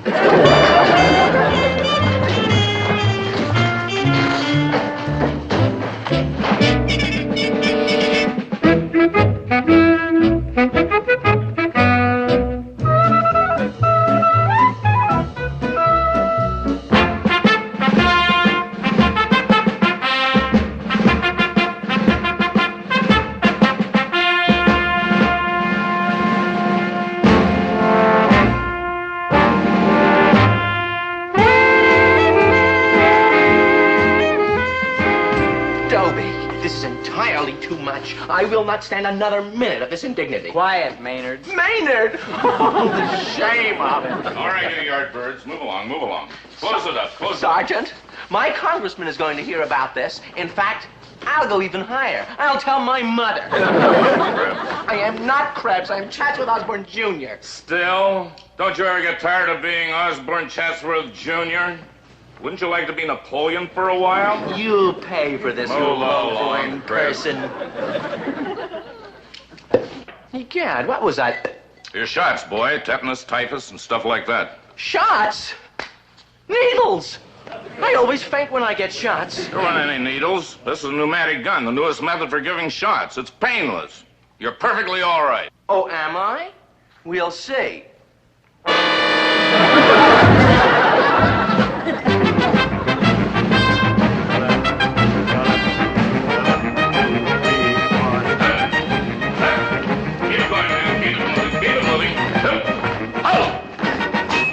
You're beginning to look like soldiers, but not much. Sergeant, oh, Sergeant. Whatever it is, Krebs, no. Oh, mice and rats. At ease, men. We'll call you when we need you. Dobie, how can you do this to me? I mean, we have been friends, after all, despite the difference in our stations. Have you never heard of playing the games? Sorry, Chatsworth, honest I am, but think what they do to Maynard if they find out. Well, think what they did to me. Poked and prodded and undressed and inoculated me, and the crowding insult of all these clothes. Gillis, baby, just look at me. If my tailor saw me now, he'd swallow a mouthful of pins. Chatsworth, be a good guy. Just stick with it a little while longer. Maynard's bound to get here soon. Not another minute. Gillis, Dobie, you're next. Sir, that's... never mind. Now, see... At ease, Krebs. The tests are about to begin. Tests? I shall not take any tests. I absolutely refuse. Okay, Krebs. You mean I don't have to take any? Not if you don't want to. I certainly do not. Good. Because I need a volunteer to clean out the garbage cans at the mess hall. Garbage cans? Yes. You leave me little choice. And 3 years of high school, Private Gillis? Yes, sir. 3 years. Did you win any particular distinction in high school? Yes, sir. One. What was that? I graduated. I see. Tell me, Gillis, what was your principal objective in high school? To graduate. I see. And what was your principal activity in high school? Trying to graduate, sir. Don't call me sir. Yes, sir. One last and obviously futile question, Gillis. Do you have a working knowledge of any foreign languages? Sir, I have enough trouble working in English. Thank you, Private Gillis. Yes, sir. Anything else, sir? I hope not. Krebs, Maynard G. You're next, Krebs, or Osborne, or George Washington, or whoever you think you are now. Very humorous, I'm sure. Come on. Sit there. Watch this one. He's trying for a Section 8. Gotcha. Now then, Private Krebs. I am neither a private nor a Krebs. Look, Wister, you look like a moderately intelligent man. Will you get me out of these ghastly surroundings? Sure, boy, sure. Let me ask you a few questions first. For instance? For instance, do you have a working knowledge of any foreign language? Working knowledge? Oh, my dear chap, I can pass for a native in all the capitals of Europe and the Orient. I see. Do you speak French? Mais naturellement, mais oui, rigolo. J'ai passé toutes mes vacances depuis mon enfance sur la Côte d'Azur. You do speak French? Of course, doesn't everyone? Well, how about Italian? Ah, Italia! Quante notte che non passeggio sul Rialto ad ascolto alla musica della gondoliere al chiaro de luna. Well, how about German? Die Grünen Ufer des Rheins, die Altenburgen, der Schwarzwald, die Trinklieder von Alt-Heidelberg. Trink, trink,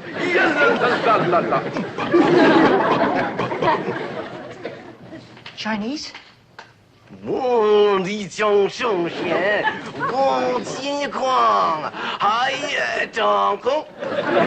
that's an obscure Mandarin dialect. Mr. Krebs, please. Oh, please stay with the Army, sir. America needs you. This is a test to determine your ability to learn Morse code signals. When you hear this sound, dot dash, you will write the letter A. When you hear this sound, dash dot, you will write the letter N. When you hear this sound, ... you will write the letter I. Does everybody understand? Now, write down the letters on the test papers as you hear them. They will be transmitted slowly at first, then faster. Are you ready? Begin.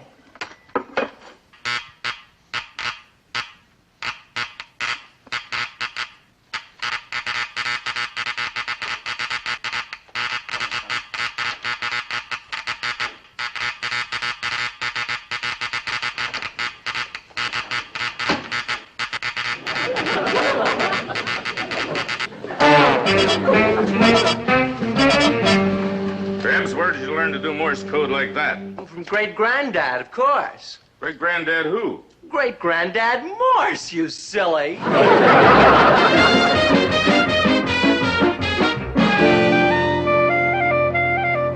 Soldier, I'm Dr. Worthington, and it seems we have a little problem. Oh, if you care to tell me about it, perhaps I can help you. No, you have the problem. Wait! I am wealthy, talented, debonair, charming, appealing, suave, and brilliant. Where's my problem? Aha. If you really believe that, then you are exhibiting the classic symptoms of, well, it's a medical word that would be meaningless to a layman. I presume you're referring to megalomania, a word which I must point out is completely inapplicable in my situation. Very interesting. And just why is the word inappropriate in your case, may I ask? Certainly you may ask. How else will you learn anything? Always eager to help. Now, the term megalomania refers to a species of mental aberration characterized by delusions of greatness or exceptional ability or extreme wealth or power. Am I not correct? Of course I am. The question was merely rhetorical. Now, the key word in the description I just gave you is delusion. I refer to delusions of greatness or extreme wealth, you'll recall. Of course you do. Now, follow my reasoning on this point. I think you'll find it rather edifying. It's a technique I absorbed from the great Professor Gestalt of Johns Hopkins. Now, a delusion of exceptional ability or great wealth means that such a quality does not exist in the person who claims it. True? Of course it's true. But I do possess exceptional ability. Check my IQ. And extreme wealth. Consult Dun & Bradstreet. And great charm. Ask any woman. So we have not here a question of delusion, but a verifiable fact. I rest my case. Very enlightening, Private Krebs. Naturally. And the name is Osborne. It's the Army that is suffering from delusions. You mentioned Professor Gestalt. Do you know him? But of course. Mumsy will have her neuroses treated by no one else. The Professor Gestalt? Professor Hugo Gestalt? Good old Hugh. A brilliant man. Brilliant. An atrocious croquet player, and he eats like a horse, but a superb scientist. Krebs, do you really know the great Gestalt? The name is Osborne, and yes. Well, Osborne, I really don't know just how to put this, but... Don't hem and haw, Sigmund, baby. Get to the point. Well, what is Professor Gestalt's real views on the dispute between Jung and Albert? I mean, as regards the field theory of... Field theory of motivational Yes. theory. Yeah, it's very interesting that you should ask that, because just the other night when old Hugh was over to dinner at the house, along with Professor Grogarty. Professor Grogarty! Now remember, Maynard, when you sneak into that camp, you gotta make out like you've been there all the time. Don't worry, Mr. G. I'll remember. And remember to say you came up on the bus with the other recruits. I'll remember. And don't get excited in anything they say to you. You've missed a lot, and you're gonna have to fake it. I'll remember. Good. Now let's go over the strategy again, Maynard. Repeat to me what you're going to do when you get to camp. Forgot? Good thinking.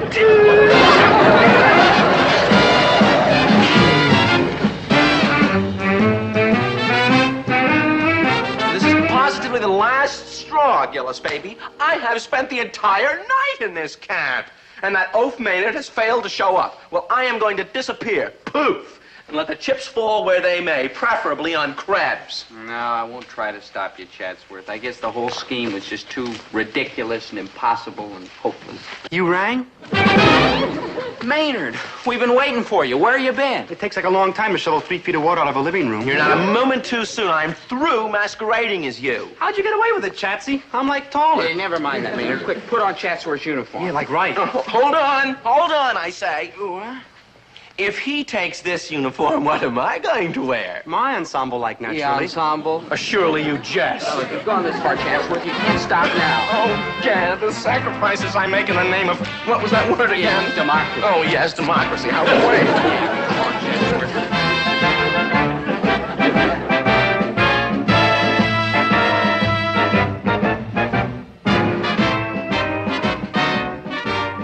Maynard, Chatsworth, aren't you ready yet? Chatsworth's like Bashford. Oh, how humiliating.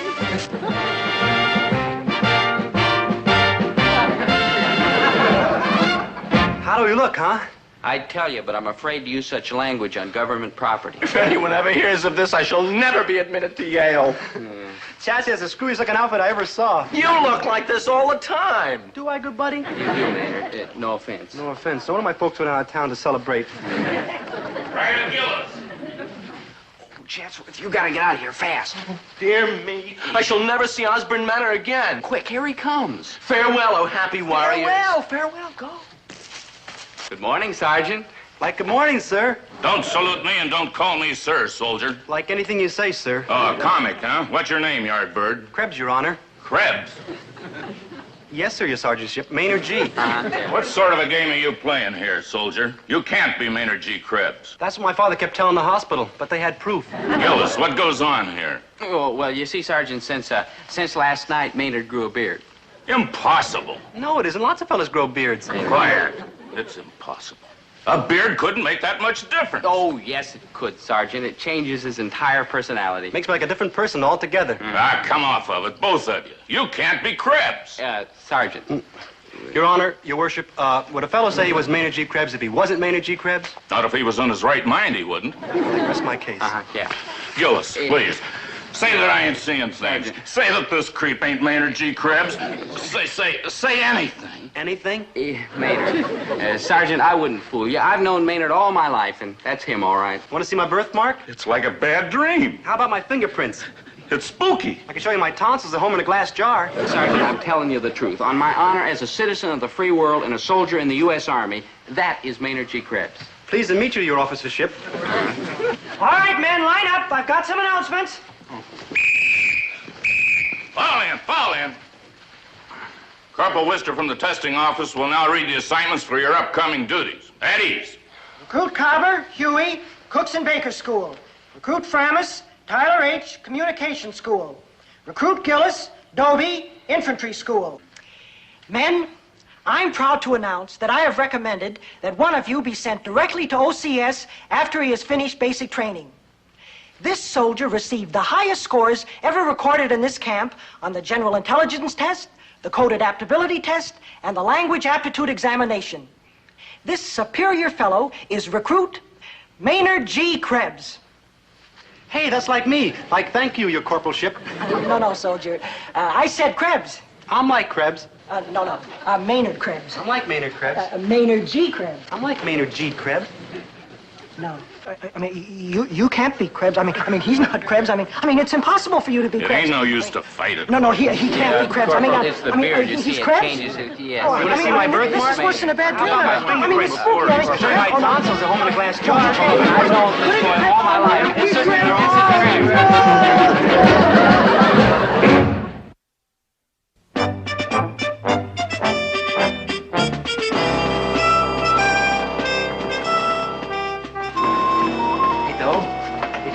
Look, Sergeant, it's Sunday. Oh, hi, Maynard. Like, hi. I just decided I ain't going to that COD. Maynard, that's OCS. Yeah, whatever it is, I ain't going there. Why not? I just found out what it meant. That's why they train them fellas to be officers. I mean, that's for clever, intelligent, superior type people. Yeah, and you don't think you could handle it, huh, Maynard? Oh, I do fine, though, but I don't leave you behind. I mean, who'd take care of you? I thank you, Maynard. You're a real human being. And every inch of me belongs to the U.S. Army. Poor U.S. Army.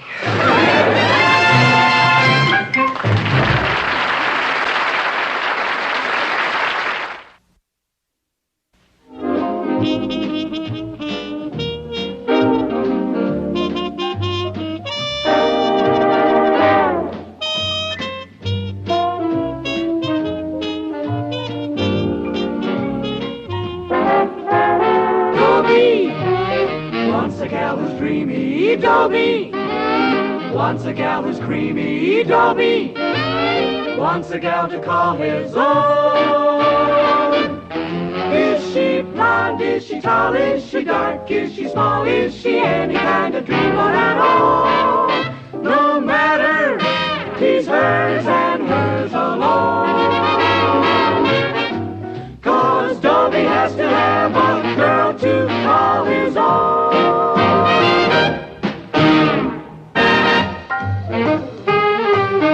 Hi, TJ. Oh, hi, your friend Gillis. Well, you looking right poorly. Like a turkey whose pappy just told him the inside story of Thanksgiving. TJ, it's this army life. There's something missing.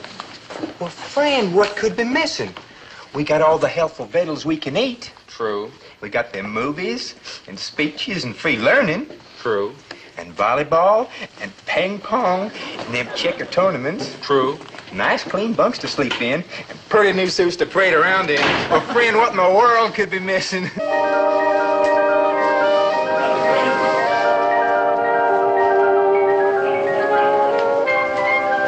Does that answer your question?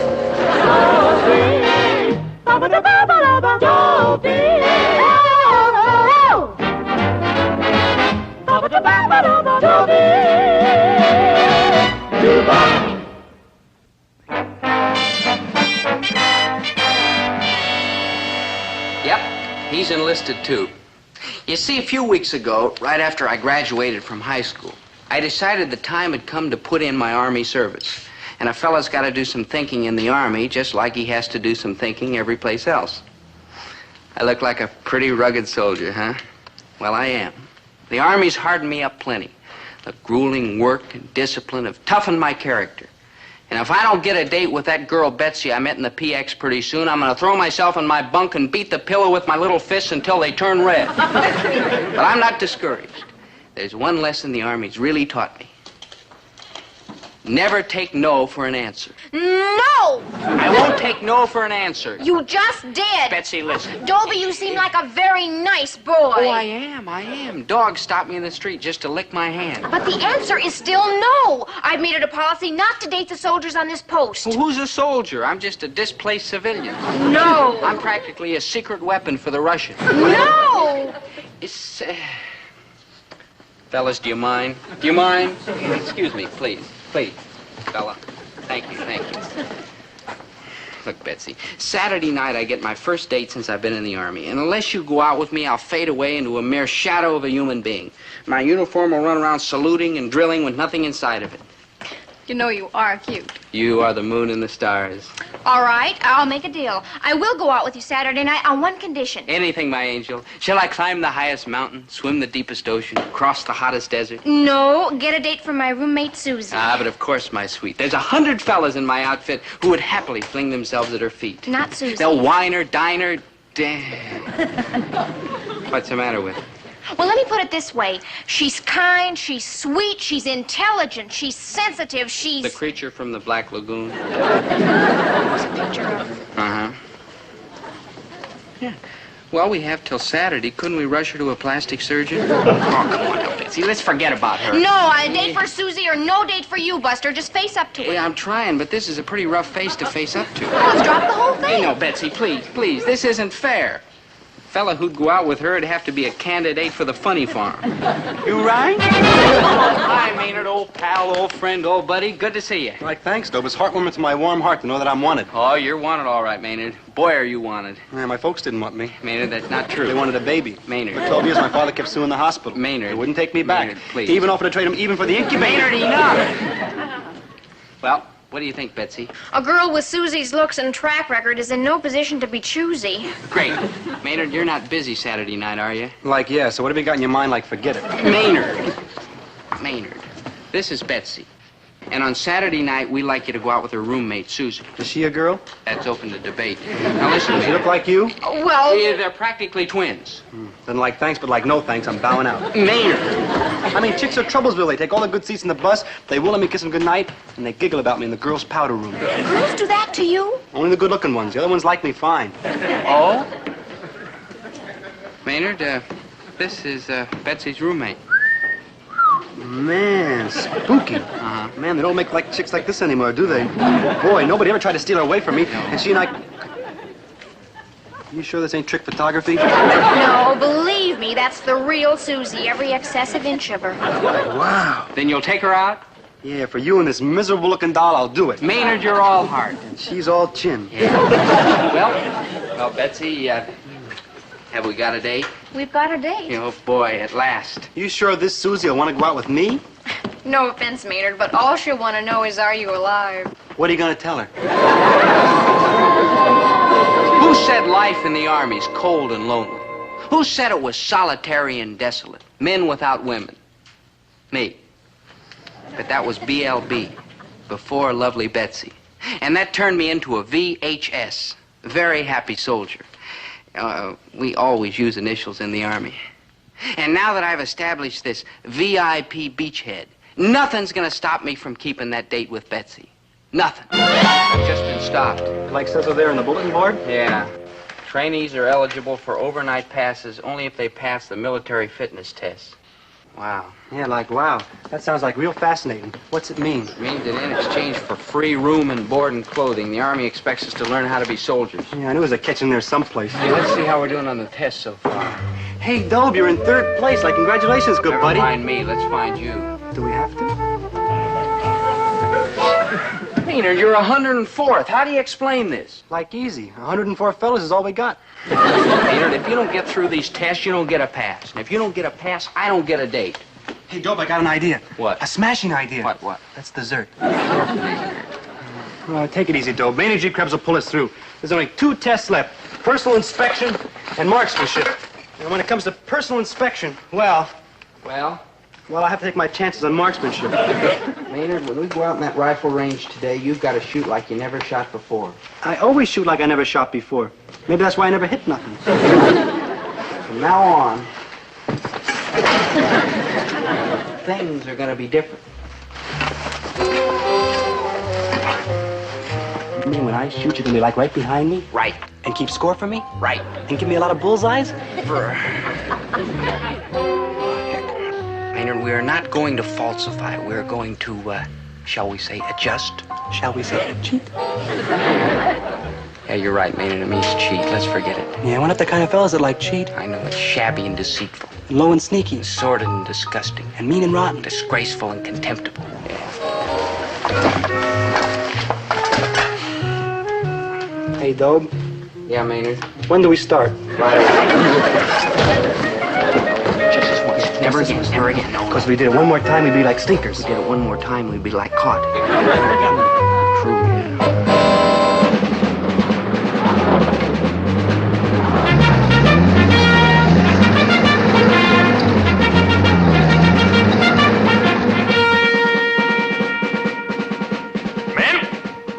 Train fire officer, Lieutenant Merriweather. And I'm here to tell you that this is the moment when a soldier finds out if he can handle this. May I have it, soldier? You can keep it, Lieutenant. I know there's lots more. Be quiet, Private Krebs. Men, this is the best friend you've got in the world, your M1 rifle. The backbone of this man's army is the GI in the front lines, aiming his rifle at the enemy. Remember Valley Forge. Remember Gettysburg. Remember San Juan Hill. Private Krebs, what are you doing? Remembering. All right, men in the first detail of the firing line, second detail, scoring stands. Up! Your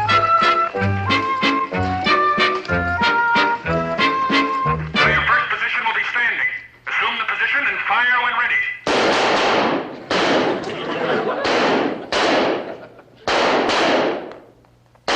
Your next position is kneeling. Fire when ready.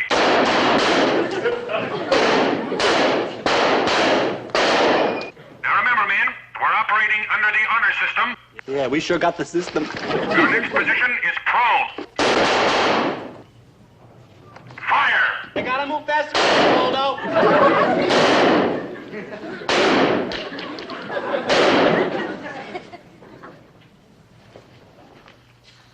Oh, all bullseyes for Krebs, eh? Yes, sir. Very good. Like naturally. Watch, Lieutenant, the hard way. This marksmanship test is not to be taken lightly.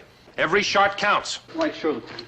Your life and the life of the man next to you may depend on your accuracy with a rifle. Valley Forge, Gettysburg, San Juan Hill. All these battles were won because soldiers did not shirk their duty, because each had learned to fire his rifle. Yes, sir. And someday the lives of many fine men may depend on what you do here today. Right, sir. Your country's counting on your honesty, loyalty, and devotion to duty. Right, sir. Your next position is sitting. Another bullseye, huh, Dobe? Now, your country is counting on your honesty, your loyalty, and your devotion to duty. Valley Forge, Gettysburg, San Juan Hill. All these battles were won because soldiers did not shirk their duty, because each had learned to fire his rifle. Someday the lives of many fine men may depend on what you do here today. Hey, Dobe, I'm talking to you. Another bullseye, huh? No, Maynard, you missed the target completely. Oh, boy, all bullseyes, huh? All clean misses, soldier. Oh, Dobe, you're joshing. Yeah, that's what you're doing, joshing. A good soldier does not josh about such matters. Good buddy, this is me you're talking to, Maynard G. Krebs. Private Maynard G. Krebs, soldier in the United States Army. And I will grade your atrocious marksmanship as it deserves to be graded. What about Betsy? What about Valley Forge? What about Saturday What night? about Gettysburg? What about... And don't forget San Juan Hill, you gold brick. You gonna wake or something? It's for your own good, you great fool. Oh, Dobe, you ain't well. You know what you're doing? Only my duty, soldier. Only my duty. All right, you name it, and that's what I am. A rat, a cad, a heel, a good-for-nothing, Backslider, an Indian giver, a sneaky sneak. Betsy, calm down, please. I'll get your roommate another job. No. I'll find a fellow with bad eyesight. No. I'll steal his glasses. No, Susie will only settle for Maynard. She says he sounds cute. Betsy, if there's one thing Maynard isn't, it's cute. In fact, he's weird. Some loyalty. I thought he was your best friend. He is. I just happen to dig weirdity. Now, look, Betsy, let's forget about Susie. No Maynard, no date. Listen, Betsy. No soap and goodbye, traitor. Hello, traitor. Maynard. Double-crosser. Maynard. Arnold Benedict. Maynard, that's Benedict Arnold. You made your point. Betrayer. Maynard, please. Wilton Wormsby. Wilton Wormsby? He rowed the boat for Arnold Benedict. I read all about him in a book called The History of Low-Down Rat Fink Traders. Believe me, Maynard, I can understand why you're mad. You only, ruined my life, that's all. You robbed me of the only chick I can go wig for. You never even met her. Like farewell, Susie. Like adieu, my dearly beloved spook. Fellas, do you mind? Please, do you mind? But please find it in your heart to forgive me, Maynard. I did what I did for the noblest of all human motives, patriotism, love of my country. You heard what the lieutenant said. The backbone of this man's army is the GI pointing his rifle at the enemy. Remember Valley Forge? Remember Gettysburg? Remember San Juan Hill? I wouldn't mind visiting them places, but I wouldn't want to live there. Those battles were won by American boys who knew how to shoot straight. That's why I had to do what I did on the rifle range. You mean on account of this patriotism jazz you're dumping Betsy? I could not love her half so much, loved I not honor more. You're like a real human being, Dobe. But we're not licked yet, soldier. Yeah, we're not licked yet, soldier. We're not? We're not. We can still keep the date if you pass that Saturday morning inspection. Your Dobe. bunk will be spick and span. Dobe. Neat and trim and tidy. Dobe. Bright as a penny. Clean as a whistle. Dobe. What is it, Maynard? This is Maynard G. Krebs. Have you ever seen my bunk?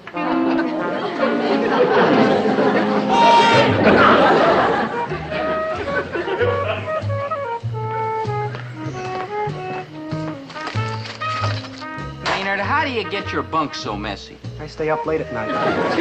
No, Dope. I timber!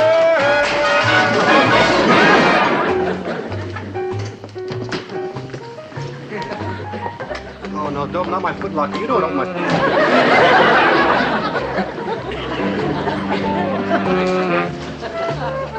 I get lonesome. Maynard, I've got to clean up this place. It's got to be done because nothing's going to stop me from seeing Betsy. It's a big job, but I'll work like a bulldozer. You're all heart, Dope, except for the party that's bulldozers. Dope, no. Don't make me get rid of him. He's just like the bunny in my story.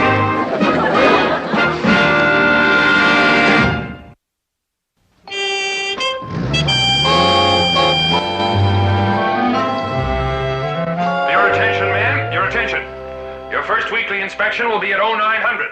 Make sure your clothes, bunk, and locker are in the proper order.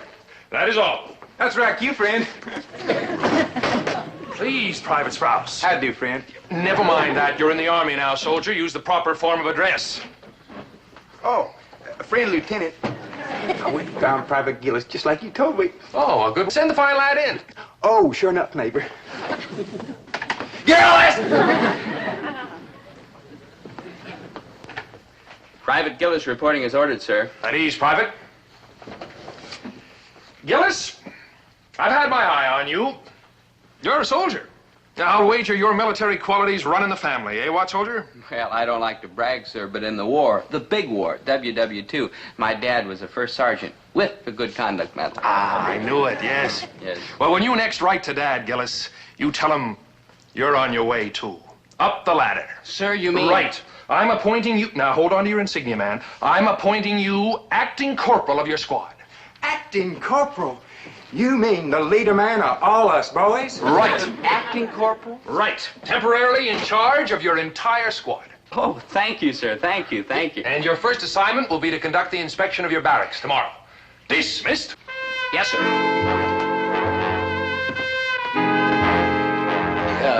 Sir, you mean you want me to inspect the fellows in my own barracks, flunk whoever I want, pass whoever I want? Right. When I find a good man on my team, Gillis, I'll let him catch the punt and run with the ball. No, that's what it'll be, sir, a ball. Yes, sir. Thank you, sir. Thank you. Yes. Oh, remember, now rank means responsibility. I'm counting on you to do what should be done. Oh, I will, sir. I will. Yes, heavens to Betsy, I will, sir.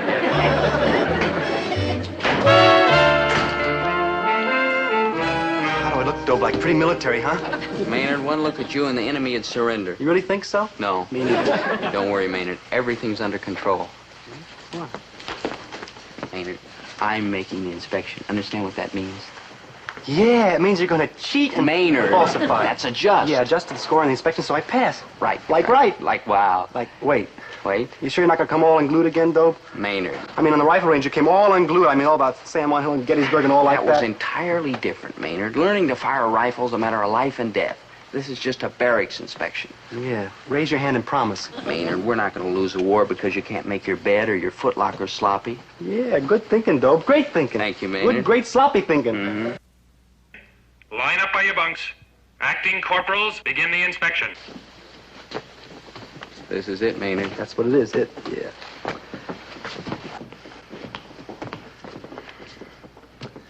Those blankets should be tidier, soldier, and those corners could be trimmer. But since you're new in the Army and you tried hard, no gigs. I have a word for you men who are conducting the inspection. You're responsible for turning a routine exercise into a valuable, life-saving lesson. The soldier who's careless in inspection is the soldier who will be careless when the chips are down on the battlefield. The soldier who makes his bed improperly is the soldier who will load his rifle improperly. Hey, Dobe, you're getting that look in your eye again. I mean, don't go weak again. I mean, like, snap out of it. Like, forget Valley Forge. A sloppy bunk means an unreliable fighting man. The training for battle begins in the barracks. Remember Valley Forge, Gettysburg, San Juan Hill. Private Quimby, for that miserable sloppy blanket, 3 gigs. Ooh. For those messy corners, another 2 gigs. Ooh, that smell. Oh. Our country's wars were won by men who never neglected details. The soldier who forgets to button his shirt is the soldier who will forget his ammunition. And the soldier who doesn't shine his shoes is the soldier who will forget to oil his machine gun. Right. How'd do, friend? Stand at ease, soldier. Now, about your uniform. It's real purty, ain't it? Private Sprouse, for the atrocious condition of your uniform, 4 gigs. But, friend, For talking back, 2 gigs. And for the dusty shoes, another 3 gigs. Ain't that something? The demerits you give on this peaceful morning may someday save a comrade's life. Remember Valley Forge, Gettysburg, San Juan Hill. Do it again, Dobe. No. Dobe? Hey, Dobe. You didn't mean what you said to old TJ, did you, huh? Get back to your bunk, soldier. Dobe, it's me, your old schoolmate, Maynard G. Krebs. 2 gigs for insubordination. Oh, Dobe, you're flipping again. Isn't 2 gigs enough? Yes, Your Honor. Stand at ease, Private Copper. Uniform looks passable. Bed looks GI. Private Carver, this footlocker's disgraceful. Socks not folded properly, dust in the lid, shirts in the wrong corner.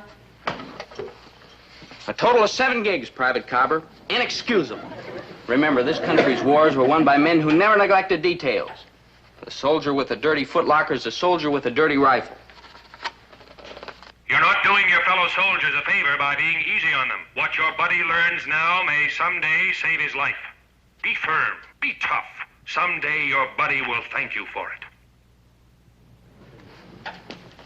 Private Krebs?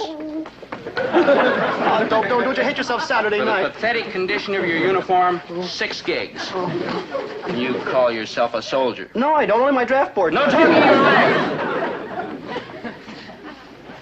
What about this dust? What about Betsy? What about this footlocker? What about the date? What about Valley Ford? What about going to town and tripping the Wall Star and the Fox? What about Gettysburg?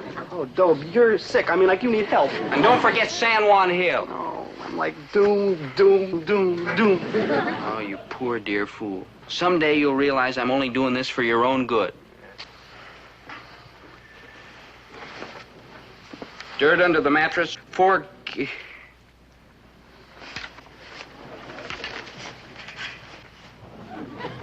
Half a hamburger. 5 gigs. And up!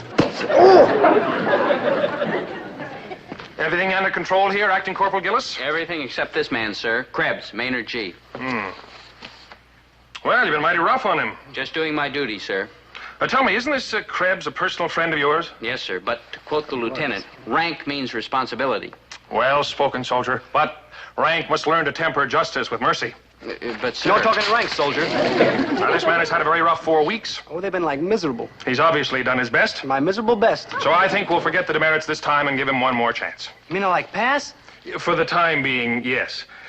I think it might be a good idea for you to get away from the post for a few hours. It is my dearest wish. But, sir... Talking again, huh?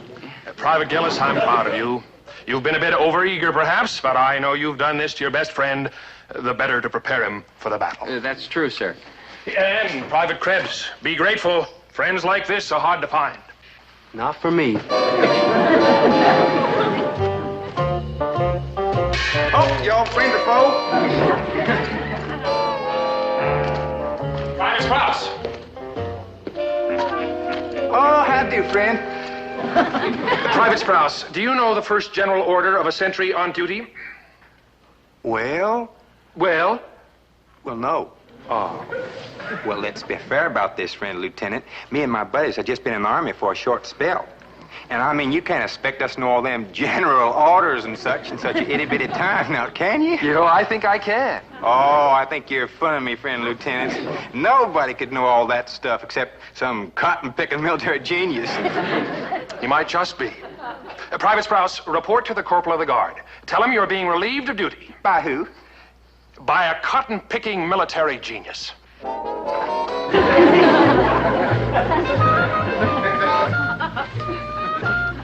Hey, Dobe, like... Beat it, Maynard. I'm not allowed to talk to anybody when I'm on sentry duty. I just want to tell you, I got out of camp okay. Swell, Maynard, swell. Susie was waiting for me right outside the gate. Hey, man, she's more fun than a barrel of monkeys. Good, She good. even looks like a barrel of monkeys. Maynard. Man, what a spook. I'm sure the two of you will be very happy. Yeah, and I wanted to tell you, you don't have to worry about standing up Betsy. I got her like a date. Like a date? Hi, Dobie. Like top of the evening, friend. Betsy. Bye. Bye. TJ, Maynard.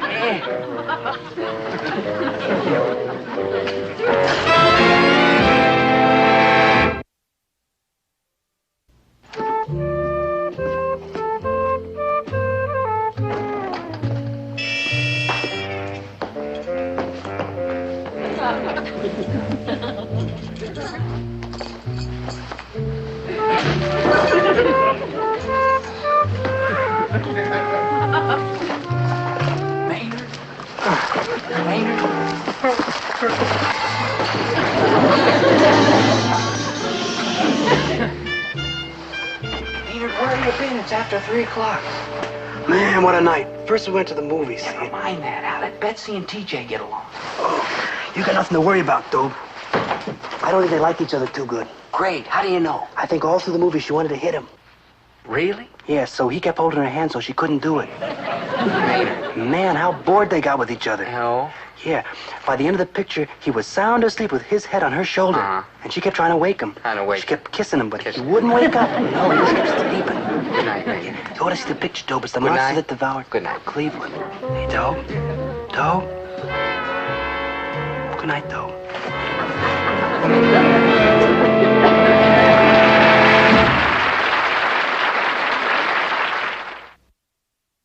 Raconteur and Gourmet invites you to inspect his shiny new trinket. Kindly refrain from pinching the metal, girls. Oh, Chatsworth, it's adorable. Yes, it is, rather. We got it as an accessory with one of Mumsy's big cars. Chatsworth, it must be simply smashing to be so rich and debonair and man about town. Now, stop that now. I shall become too big for my britches. Imported llama's wool, of course. Chatsworth, why, a girl would rather go out with you than any other fellow in this whole town. You're the most desirable and gallant and...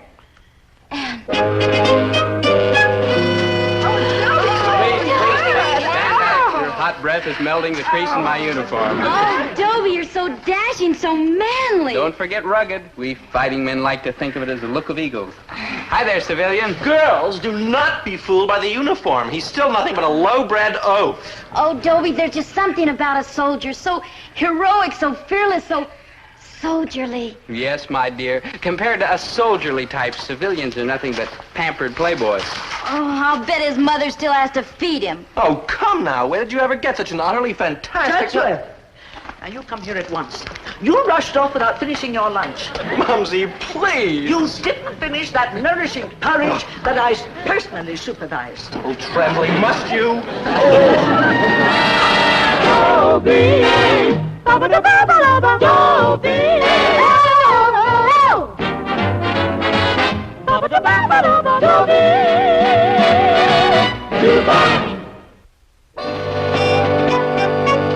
Remember me, Dobie Gillis, former civilian? What am I talking about, former civilian? Only the uniform's military. The rest of me's is as civilian as a pair of black and white shoes. But there's one thing I've got to give the Army credit for. Teaching me how to be a man. Right? Right. No babying, no spoiling, no pampering. And I can hardly wait to get back to civilian life to have somebody start babying and spoiling and pampering. Not that anybody ever did. Not me. But on the other hand, you take Chatsworth Osborne Jr. No, Mumsy, no. I shall not eat one more spoonful of caviar. Stop your yapping. I am not yapping. Mumsy, I have something to tell you. I am leaving home. The little bird is flying from the nest. Oh, you stop those ornithological references. I have had a... Chatsworth, you are leaving home. Precisely. Huh? I'm going out to face the world. I've enlisted in the Army. Oh, ooh. I shall become a bold warrior. Oh, every day you sound more and more like your uncle. Stupid J. Osborne. I have had my fill of being a pampered playboy. I long to be manly, dashing, gallant. I, too, wish to have the look of eagles. Oh, but you do, boy. You look more like an eagle than anyone I know. Mumsy, please. Especially around the beak. Mumsy, I am determined to succeed on my own. Oh, what rot. It's impossible for you to succeed without your mother's help. You're far too nasty. That's where you're wrong. I was elected manager of the basketball team without your help. After I bought uniforms for the entire squad. Oh, let's face it, Chatsworth. Without me, you are an utter dud. All the more reason why I should leave home instantly. I am leaving for camp immediately, where I shall become a soldier, a fighter, a hard, tough man among men. Trembly. Yes, ma'am. Remember to pack all my lamb's wool socks and several electric comforters. I hear tell those beastly barracks are not even steam heated. This army that has accepted you, is it the American army? Mumsy. Oh, well, I won't have it, that's all.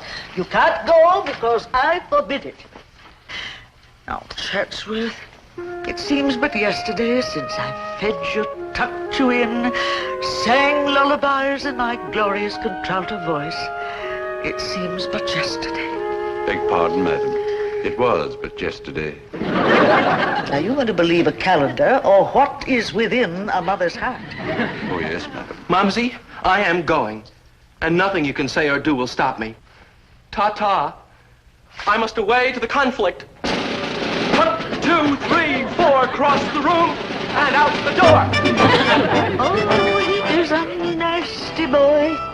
Oh, he is independent, but he is nasty. Hello, a long distance. Give me, well, whoever's in charge of the army. No, you idiot. I don't want to join it. But I may have to buy it. See how unpredictable and dangerous life in the Army can be? We learn to deal with flame, flak, fire, and then along comes a new and even more frightening menace, like Mrs. Chatsworth Osborne Sr. But I'm proud to state that we are now prepared to meet whatever horrible disaster we'll ever have to face. You rang? Good buddy, guess what? What? It's the scariest thing that happened since we joined the Army. It's so scary, I'm scared to tell you. Stop pestering me. I told you I was too scared to tell. Okay, I'll tell you. Guess who's in the Army and coming over to join our platoon? A wild guess. Bridget Bardot. I said a wild guess. Rex the Wonder Horse. You're getting closer. Maynard. It's Chatsworth Osborne Jr. Chatsworth Osborne Jr.? Yeah, maybe we ought to like surrender the Russians right now, huh? Maynard, you gotta be making this up. Chatsworth's mother never let him join the Army. Anyone for war?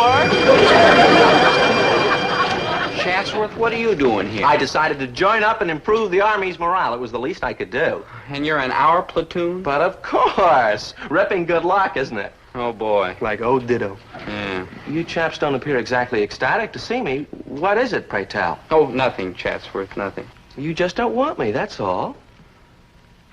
Don't try to hide it. I'll try to get transferred to another platoon. I'll help you. Maynard. I did so want to mend my ways and cease being Chatsworth Osborne Jr. foul ball and become Chatsworth Osborne Jr. soldier. You really mean that, Chatsworth? Oh, Dobie, do it is my heartfelt wish. Then you deserve a chance, even though you were kind of a problem to us in high school. No offense. No offense. Yeah, even if you was a low-down rat in high school. No offense. Chatsworth, we're gonna get you started right in the Army. Yeah. Wait. Hey, fellas, come on over and meet Chatsworth Osborne Jr. He comes from our hometown, and he's a regular guy. Yeah, he's a regular guy. He lives in a 48-room house on a 50-acre estate surrounded by a 16-foot brick wall With broken glass embedded in the top. Glorioski, I feel good all over. So Chatsworth Osborne Jr. joined the Army and tried to adjust. It wasn't easy for the Army or Chatsworth Osborne Jr. But he forced himself to act and talk just like one of the boys. But one always vacations at the Riviera following the polo season. Doesn't one? All right, men, fall in. I ain't gonna give you the rest of the afternoon off till you run through the manual of arms. Oh, great, that's a cinch. And you better run through it correct. Sergeant, surely you don't mean the regular manual of arms. I sure do. And what's wrong with the regular manual of arms, Osborne? Nothing at all. It's really quite pleasant. But don't you think that the Queen Anne salute is ever so much more chic? What kind of salute? Queen Anne, as practiced by Her Majesty's Royal Fusiliers. Observe.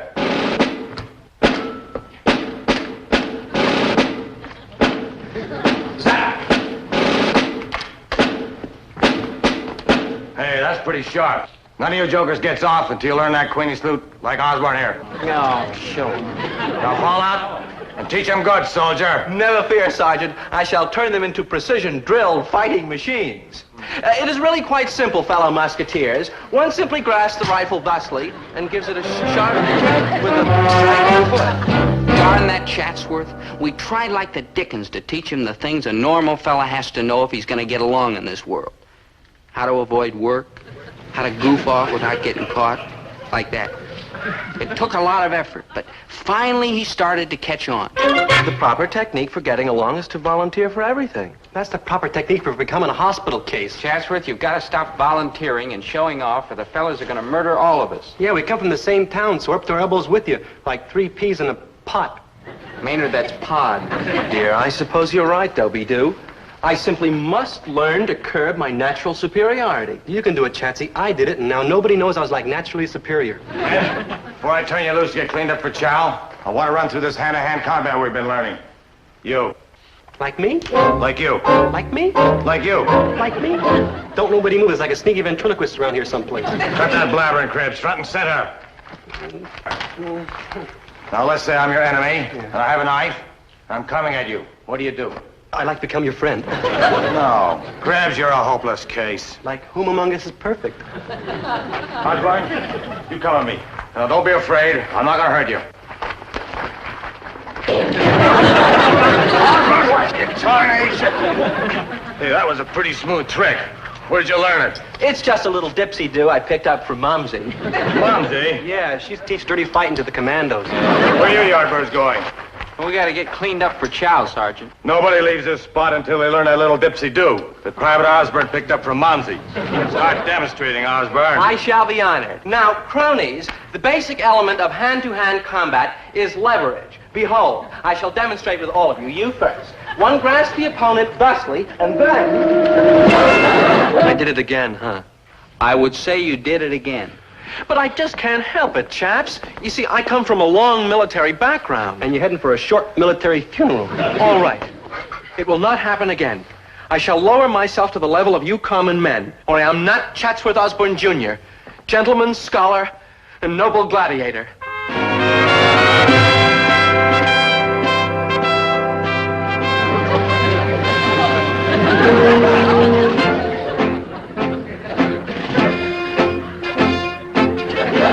Your bags are packed, madam, all 12 of them. And the trunks. All 12 of them, too, madam. Good. I shall go to Chatsworth camp immediately. Madam, What is it? Speak up, man. no offense, madam, but below stairs we're wondering if you're not taking Master Chatsworth's enlistment just a trifle too seriously. Nonsense! Whatever gave them that idea?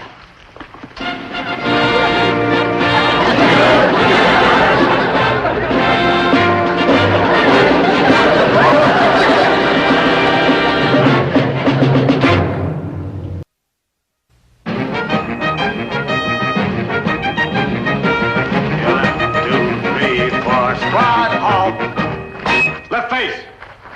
At ease. We have 5 minutes before chow, men. We're going to brush up on a military field manual. What is the first mission of the commanding officer in analyzing training directives? Anyone? Osborne? The first mission of the commanding officer is to attain and maintain a prescribed level of combat operational proficiency. Excellent. Now, what is the second mission of the commanding officer in analyzing training directives? Anyone? Osborne? The second mission of the commanding officer is to conduct replacement training in training units for specialized operations. Correct. What is the third mission of the commanding officer in analyzing training directives? Osborne, you know that. I haven't the faintest idea, sir. You men have been slopping around like a bunch of tired washerwomen. Now, who wants to make up for it by volunteering to carry dispatch to company headquarters? Boy, what a bunch of gold bricks. Attention! Dismissed.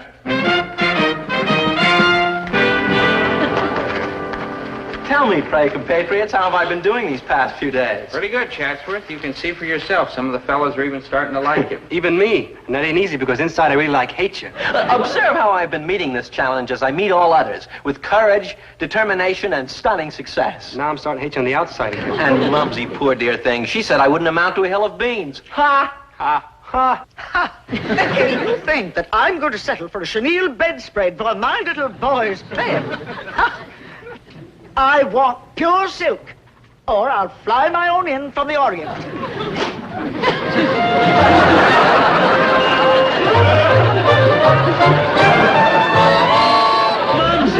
Oh, Chatsworth, my soldier lad. How do you like what my decorating crew did to this dreary barracks? Hello, Mrs. Osborne. Greetings, Mrs. O. Good heavens, when did the invasion take place? Hello, Mrs. O. I'm Maynard G. Krebs, a soldier in the like armed forces. Mumsy, I cannot take any of this. With the help of Gillis and Krebs here, I am determined to succeed on my own merit. That's a wizard idea, but you have absolutely none. Mumsy. No Osborne man has any merit. Mumsy. No Osborne man has room for any merit. He's too filled with nastiness. But, Mumsy, I thought that we had... No, from now on, I'll do all the thinking. And if there is a problem, and mind you, Mumsy doesn't allow that often, I will be right here. Like right here in the barracks? Like right. Like it'll be embarrassing. Like that's your problem, Buster. But Chatsworth will be here for 6 months, Mrs. Osborne. So, 6 months I could do standing on my head. Holy jumping up and down. Will you look at that? Who are all these jabbering ragamuffins? These are my bunkies, Mumsy. Well, from now on, Mumsy will be your bunkie. I'll put a wall off the end of that room for my living quarters, and I'll have Tremblay and the valet in here with you. Now get out. Out, I say. Go on. But they live here. Well, they'll have to find someplace else. Now go on, get out. No, biggest wild gear. A cashmere barracks bag. Solid gold dog tag? Blood type R. For royal. With the blood type set in seed pearls. There must be some mistake, sir. None of my men would. Uh-huh. 10 hut. Madam, who are you and what are you doing in these barracks? 10 hut. This insubordination will cease at once. Suck in your gut, soldier. Throw out your chest. Straighten your back. State your name, rank, and serial number. Leroy J. Stonehenge, Colonel, United States Army. Serial number 40. Now cut that out. Sergeant, this is the woman who struck 3 MPs with an umbrella. But, sir, And tried to run over 2 more with a furniture truck. They refused to obey my command to deliver the television set. Madam, by what authority do you dare invade this post? By the highest authority in this world.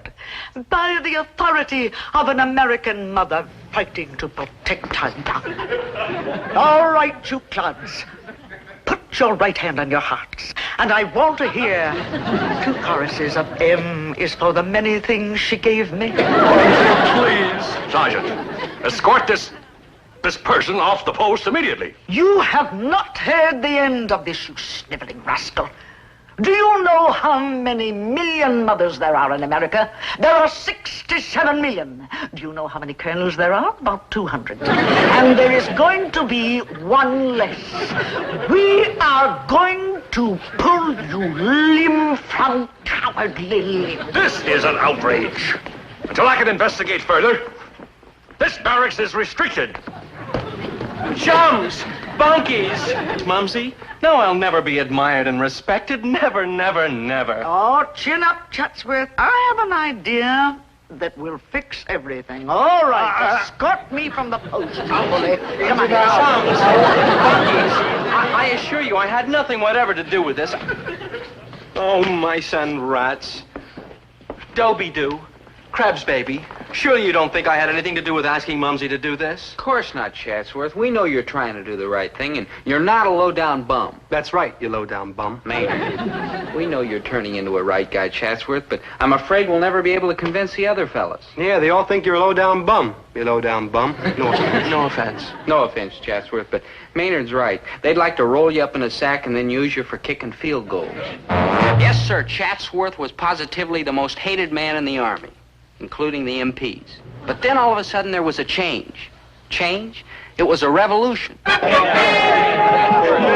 Chatsworth, everybody loves you. Oh, lovable. Well, yesterday I was hateful. You're the most lovable, hateful fella in camp. But I'm bewildered. Why all at once am I everybody's beloved friend? Haven't you heard? How can I hear? Nobody talks to me. But whatever the reason for my sudden overwhelming popularity, I'll wager I know who's behind it. Now, gentlemen, as you see, I have bought up all the lands in all directions adjoining this army post. Now, I will show you a full-scale model of the recreation center which I intend to donate to this army base. We are most anxious to see it, Mrs. Osborne. Naturally you are. Very well, stand by, hats off, and voila. Where? This is the recreation center I will donate to this post. Mrs. Osborne, you are a jewel in the crown of American motherhood. Oh, please, no fawning, Colonel. Now, here we have the 5 indoor swimming pools. Here are the tennis courts. Here's the polo field. Superb. Over here, we will maintain 28 lanes of bowling, 4 ballrooms with continuous floor show, and a free gown. Boy. Quiet, please. And that high tower will be my living quarters. As you know, I will take up residence on this post. We wouldn't have it any other way. Naturally. Well, gentlemen, I have 10,000 cubic yards of cement to pour before dark, so you will excuse me. Oh, Mrs. Osborne, just one more thing for the press releases. Now, what are we calling this glorious pleasure dome? Why, the private first-class Chatsworth Osborne Recreation Center. What else? At ease, soldier. What? Well, I'll see about this. Like, hey, here he comes. Come on, fellas, all together. For he's a jolly good fellow, for he's a jolly good fellow. Yay! Golly, chaps. If you really and truly mean it, Am I really and truly a jolly good fellow? Yeah, like the jolliest and like the goodiest. Chatsworth, you're everybody's friend. Hey, let's give him a ride through town and prove how much we like him. Yeah.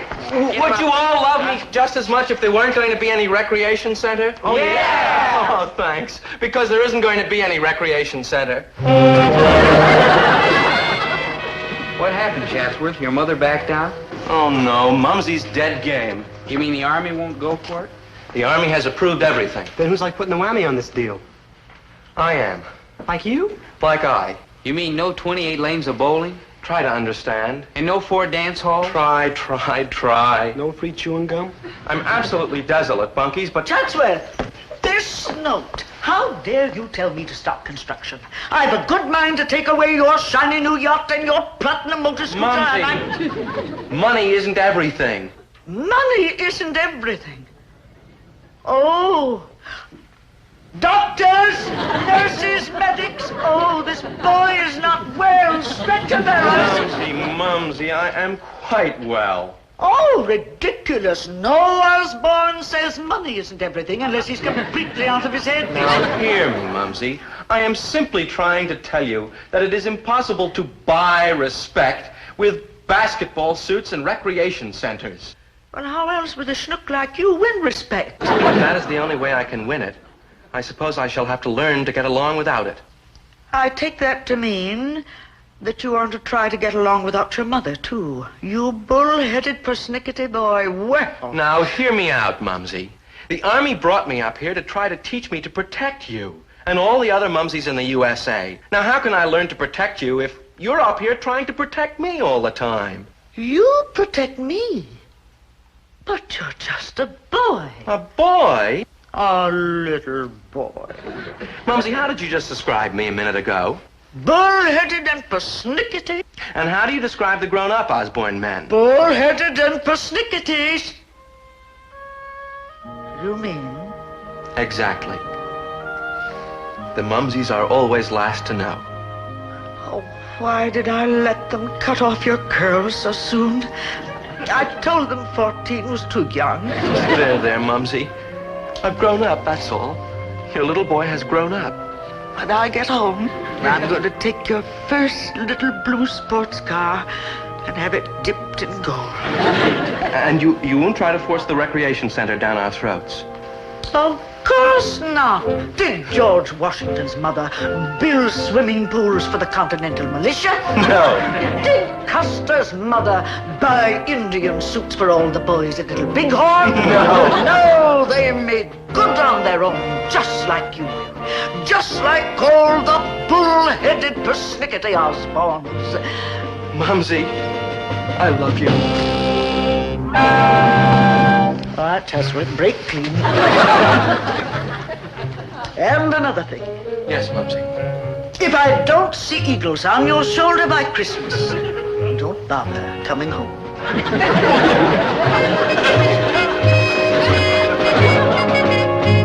Maynard, that Chatsworth's quite a guy.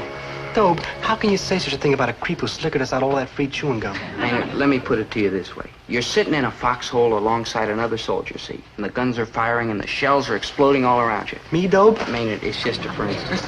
Now, if you were in this foxhole, what kind of fellow would you like this other soldier to be? I don't want one soldier. I want like a whole regiment. Maynard, the soldier fighting beside you ought to have guts. Good old-fashioned guts. Like true. Like true. And I give you the first man in history with the guts and the courage to stand up to Mrs. Chatsworth Osborne Sr. Good buddy, chum, foxhole pal. Hold on, chaps. What's going on? No offense, Chatsy, but we love you. You're not saying that just to make me feel better. You really mean that? Sure we mean it, Chatsworth. You're on your way. Before long, you'll be one of the boys, a real soldier in the U.S. Army. Just like me. Oh, for joy, for joy. If the Army can take the two of you, then bring on the enemy.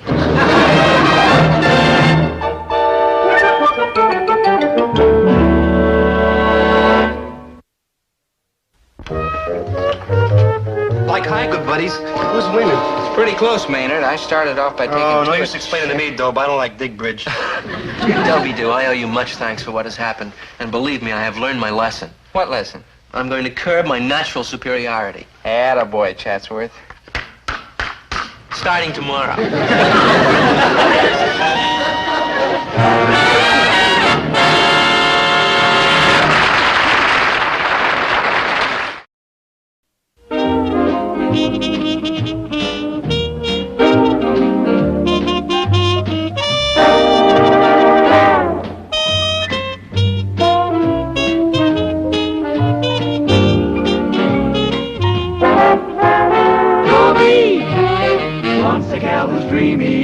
Dobie wants a gal who's creamy. Dobie wants a gal to call his own.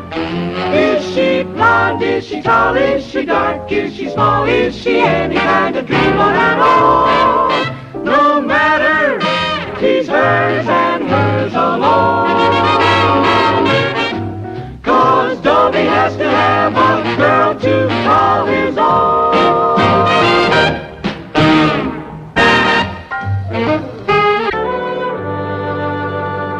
General, I am happy to report that the technical problems of Operation Moonshot have been solved.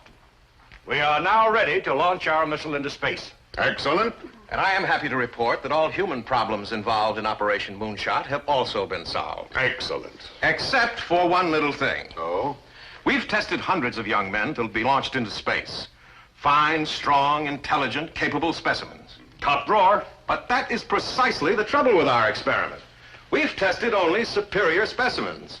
The average man is neither so strong, nor so intelligent, nor so capable. True, true. Well, what do you suggest, Doctor?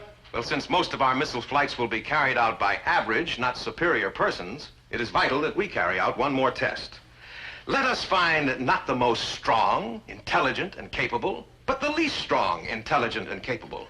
Excellent.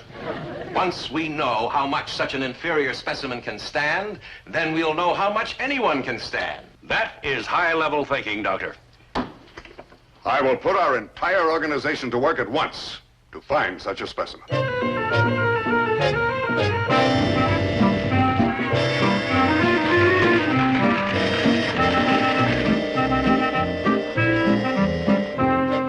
Gentlemen, our calculating machines have been working day and night sorting out candidates for Operation Moonshot. Well, have you found our man? Scientific technology has come up with exactly the man we're looking for.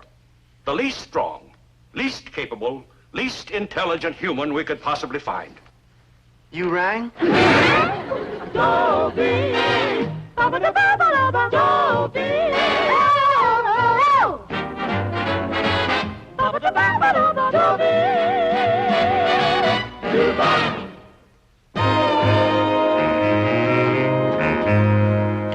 Since I got into the Army a few months ago, I've been proud of many things. The way my platoon shaped up into a real tough fighting outfit, the way our muscles have hardened, the way we've learned to dish it out and to take it, and the stout-hearted way my friend Maynard G. Krebs behaved when he found out exactly what kind of an experiment he'd been chosen for. Let me out of here. I ain't gonna go zooming into that wild blue out there yonder. Let me out of here. Maynard, it's an honor that they chose you. Think of what you'll be doing for science. Let science look out for himself. I ain't heading for the moon. I got enough trouble right here in dry land. Private Krebs, you won't be zooming out anywhere. This is a ground experiment. You'll simply be sealed off in a dummy space capsule to test your reaction. All alone in one of them tin cans? Oh, no, I get like lonesome in crowded movies.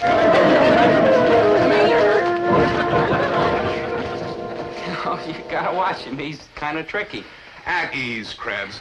You won't be alone. There's another participant in this experiment, Corporal Kilroy. Corporal Kilroy? You two will be spending a lot of time together. I'd better introduce you. Corporal Kilroy, will you please? Man, you keep trying to get me to shave. Private Gillis, Private Krebs, this is Corporal Kilroy. Only 3 feet tall and a corporal. Must have relatives up in high places. This experiment is the final dress rehearsal for Kilroy. For a year now, we've been preparing him to be the first chimp in outer space. You're gonna send that poor little two-legged cat out to space, Phil? Don't worry, Kilroy. We'll bring you down safely. Oh, I'm getting like scared. I want to get up there with him, too. Maynard.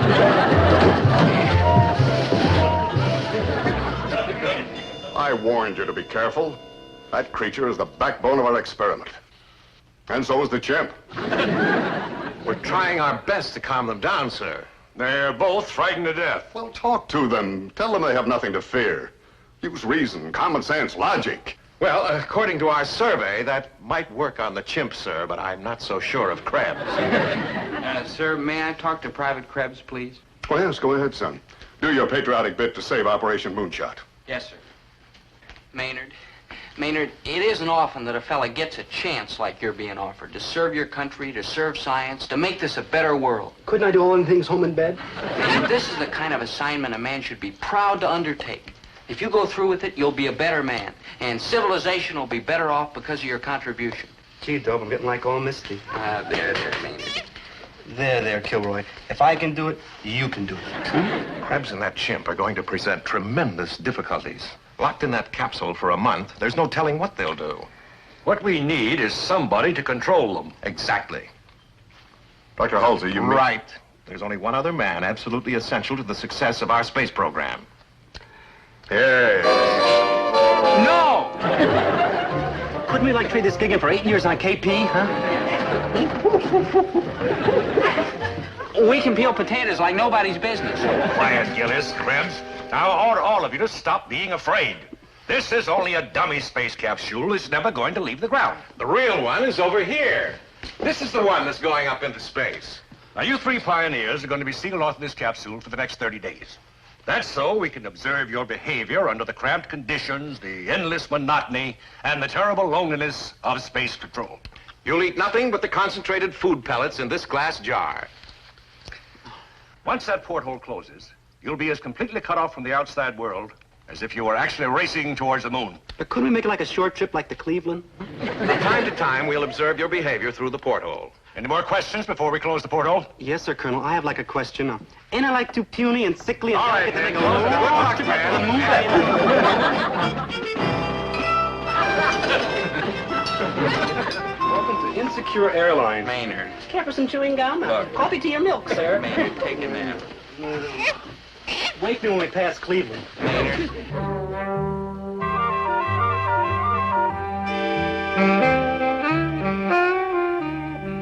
Well, gentlemen, I just flew in from Washington. Well, what's the men's condition after 8 days in the cabin? One is sleeping. Krebs? Gillis. One is pacing anxiously, showing anxiety. Krebs? No, the chimp. He's climbing up into the pipes. The chimp? No, Krebs. Uh-huh. Strain is beginning to tell. He's starting to twirl a yo-yo. Krebs? The chimp. Well, what kind of condition are they in? We won't know until we give them a thorough physical examination at the end of the 15th day. Now they're starting a regular afternoon card game. Gillis and Krebs. No, Gillis and the chimp. Krebs is still up in the pipes. We might as well leave now. We'll never learn anything from their card games. They always turn out the same. Let's quit. I don't want anybody to lose too much money. Gone. He does it every time. It ain't fair. He uses his feet. Yeah. Hey, Dob, I got an idea. Let's get some food. Food! Maynard, please, save that for work. Work! You can't eat. You just had lunch. Some lunch. 2 miserable little pills washed down by 2 more miserable little pills. Hey, Dob, just this once, can't I have seconds? Well, we're not supposed to. But I guess nobody's looking. So, okay. But this is the last time. One to my fuzzy buddy.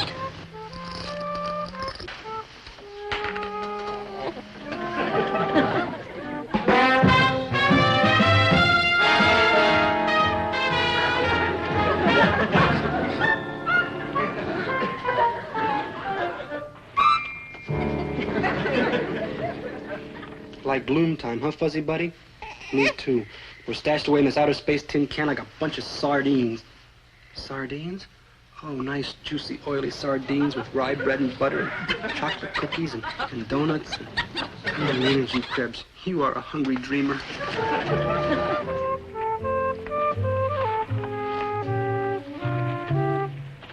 Oh, it's no use trying to bust out, fuzzy buddy. This is the Alcatraz of Spaceville. We're gonna be stuck. Hey, you know what you're doing?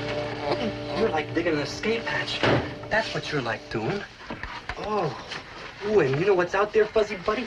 You know what's out there? Food. Food! Ooh, like, wow. Oh, boy. And no, I can't do it. Man, will you hold it down? What are you doing? Nothing, good buddy, nothing. You just go right back to sleep, huh? Shh, don't wake him up. He's square and he don't like big cheating. And that's what we're doing, cheating. We're supposed to be helping our country on an experiment, the United States of America. And my conscience will let me do it anyhow. Well, my stomach's growling so loud I can't hear my conscience. Well, if I go, they'll shoot me for a deserter. Of course, if I stay, I'll be so skinny they won't have nothing to shoot. Oh, Maynard G. Krebs, what are you? A strong, patriotic, self-sacrificing, heroic coward who's going to help his country? Or a weak, cowardly, wishy-washy, hungry coward who's going to find himself a big, sizzling, succulent, savory steak to eat? And I just answered my own question. You wait here till I get out first. Wait.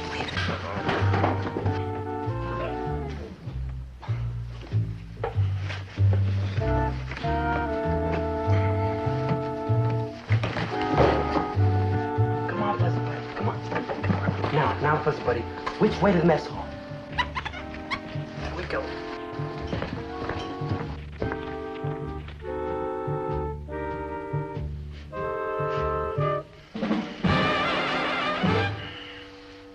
Maynard? Yeah, good buddy? Maynard, I must be dreaming, but what a dream. I smell roast chicken and potatoes swimming in butter and hot apple pie. Man, you're sure dreaming up a slew of kicks. You better head back to Sleepsville. Hey, Dope, since we're stuck with them little white pills, and since we're all American type heroes, we ought to like to use willpower and never give way to life temptation. Maynard, where'd you get that roast chicken? Hey, you're starting to talk real good.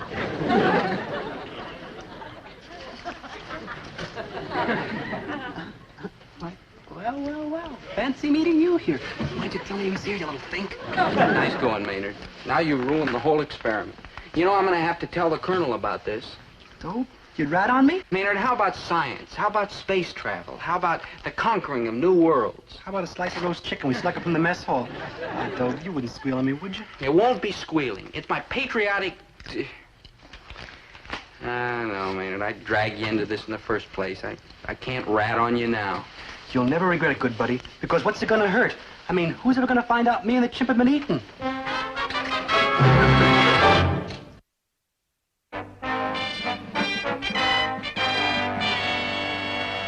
Amazing. Krebs and the chimp have been in that cabin for 15 days, and each has gained 15 pounds. It's a miracle of medical science. That's what they've been saying about me ever since I was born. Colonel, excuse me, sir. Colonel, I have a request. Request denied. But you haven't even heard it yet. Something to do with getting out of the rest of the experiment, right? Right. So? So? Request denied. All right, men, back in the cabin.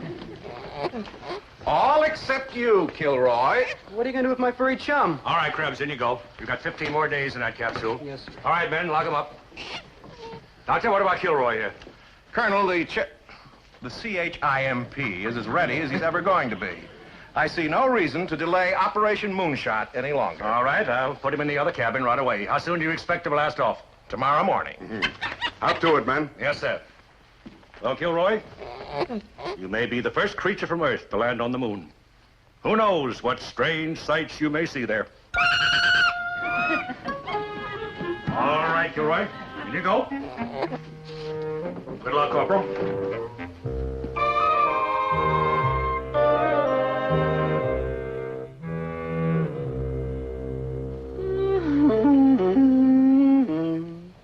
What's wrong, Maynard? No, nothing, Dope.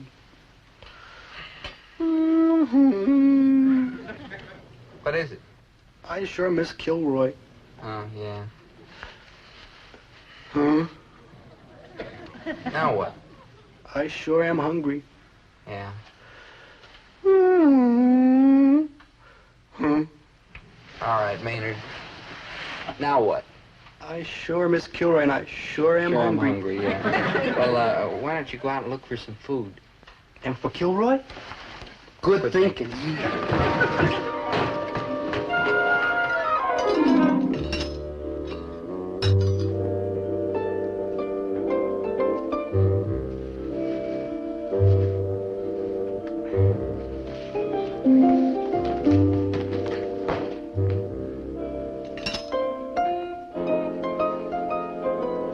Oh, there you are, Fuzzy Buzzy. My car, little chump.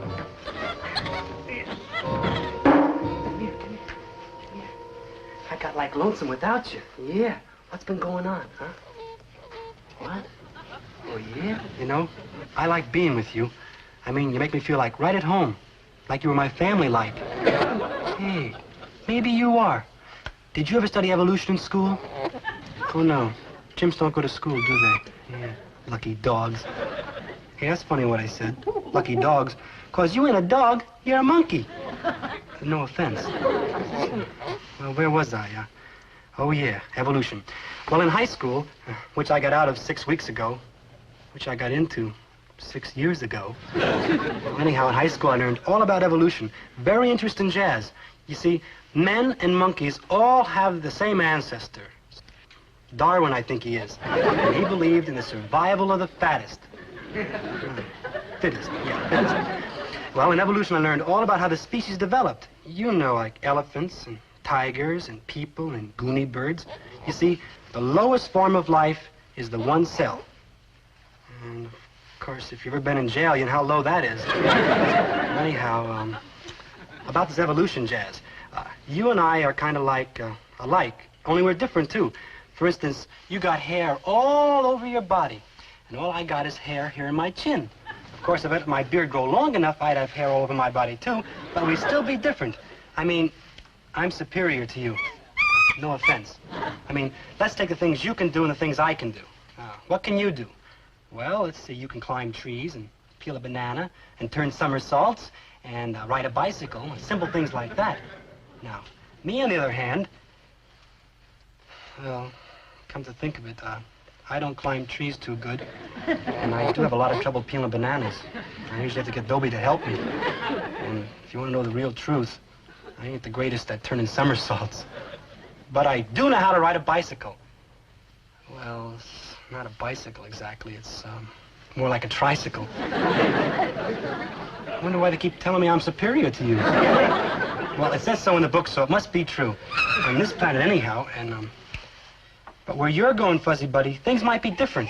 I mean, on the moon and Mars and all like that, maybe you'll be superior. I mean, if all them outer space cats got like 6 eyes and 8 legs and green and purple spots, like I saw in the movie, The Monsters Devoured Cleveland, you gotta be superior. Boy, I hope you don't run into them cats with 6 eyes and 8 legs and green and purple spots. Man, it gives me goosebumps just thinking about it. I wonder how come we want to go up into space anyhow. I mean, all that money getting spent and all them scientific brains thinking and all them engineers engineering. All that work just to go up there and see cats with 6 eyes, 8 legs, and green and purple spots. I mean, what good does it do? If we took all that money and put it to work right here on Earth, we'd be a lot better off than flying around in space, I bet you. Gee, think of the good things we could do. Like curing the common cold and getting hi-fi sets for everybody in the whole world. Man, what a swinging planet we'd have. Ooh. Yeah. Everybody dancing and nobody sneezing. You can have it, Fuzzy Buddy. There's one thing I am, it's glad that I ain't gonna go whooshing out into space. No, sir. Not me, Maynard G. Krebs. No, sir. Never, never, never.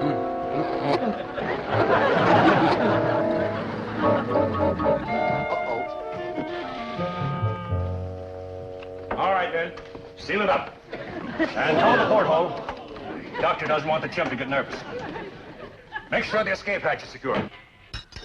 Well, men, you are about to witness history. Inside that capsule is a little chimpanzee named Corporal Kilroy. But is he a mere chimpanzee? No. He's American vision, American know-how, America's promise to lead mankind into a brave new tomorrow.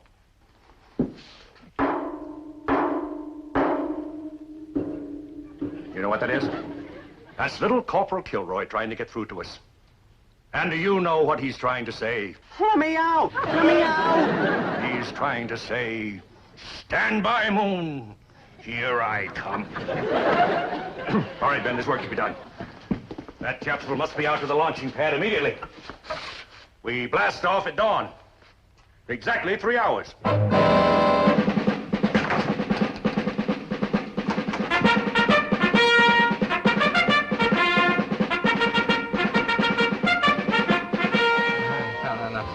Don't kiss me so much, girls. You'll have to stand in line. And your hot breath is melting the buttons on my astronaut uniform.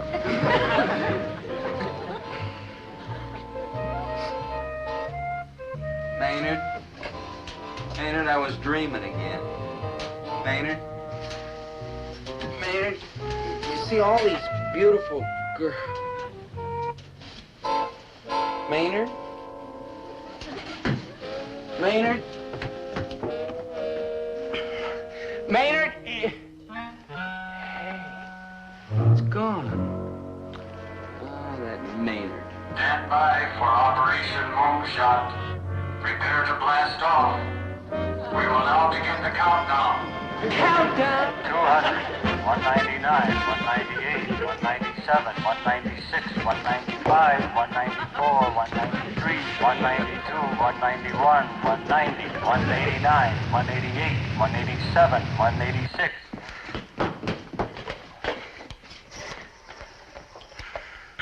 Operator. Hey, operator, get me the control tower at the missile basin. Hurry, please. What number are you calling? I don't know the number, but it's a control tower. That number is Oceanside 6000. Operator? Please write the number down in case you need it again in the future. Sure, sure. Now, operator, if... Post operator, may I help you, please? Yeah, operator, give me Oceanside 6000. Oceanside 6000? Right, hurry, please. Oceanside 6000 is out of your dining zone. Operator, the tower's right across the street. Can't you connect me? Are you authorized to make a call out of your dining zone? Operator, please, a human life's at stake. Gracious. You'll help me? Of course. I will connect you with the communications CO. No, please listen carefully. I'm calling the control tower at the missile base. The number's Oceanside 6000. It's out of my dialing zone, and I'm probably not authorized to call out of my dialing zone. But if I don't make this call out of my dialing zone, my dearest buddy's gonna blast off into another zone altogether. Now, you with me so far? I will try to help you. Yeah, bless you, ma'am, bless you. You want Oceanside 6000? Desperately. May I have your name, please? Dobie Gillis. Your rank?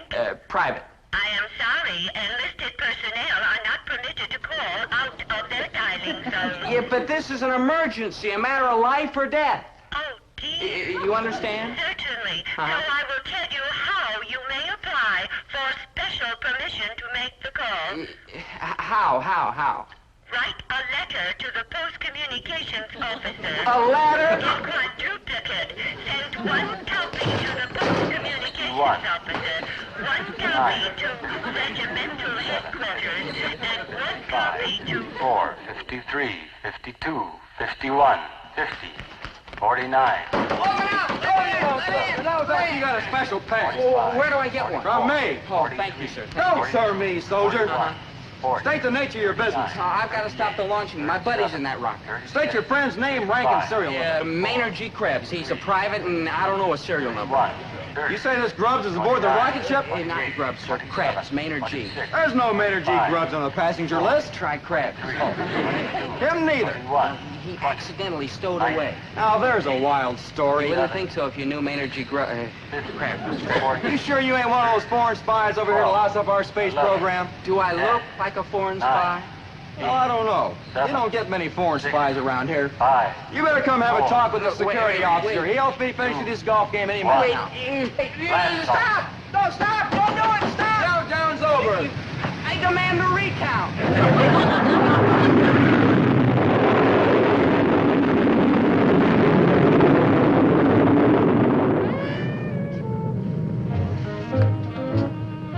Goodbye, Maynard, old buddy.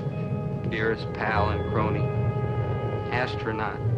Satellite rider. Moon visitor.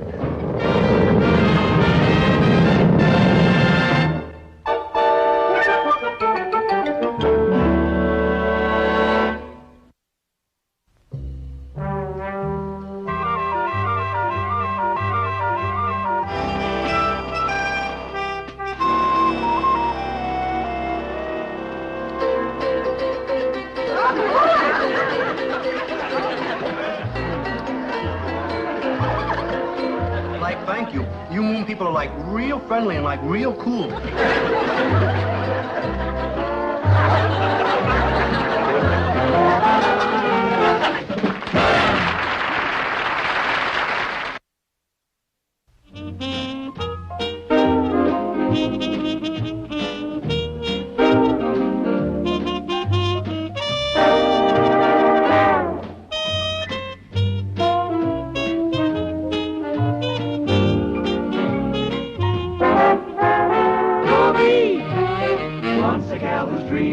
Dobie, wants a gal who's creamy. Dobie, wants a gal to call his own. Is she blonde? Is she tall? Is she dark? Is she small? Is she any kind of dreamboat at all? No matter, she's hers and hers alone. 'Cause Dobie has to have a girl to call his own.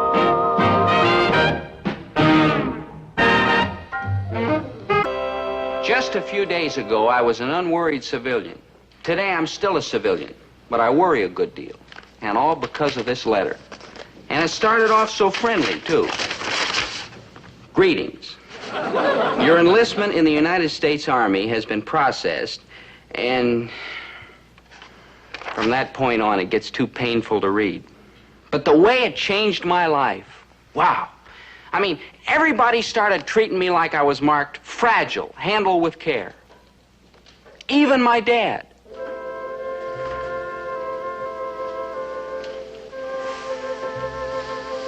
Dad, what's wrong? Oh, nothing. I was just. You just what? I just, came in to tuck you in. Tuck me in?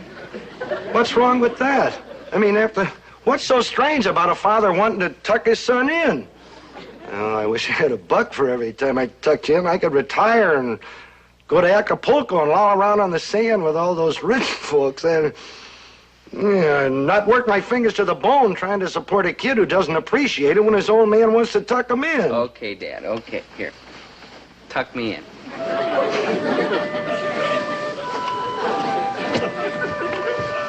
There. Thanks, Dad. Thanks. Anything else? Do you want to burp me? No, just kidding, Dad. Just kidding. Oh, smart. Good night, Dad. Good night. Good night, boy.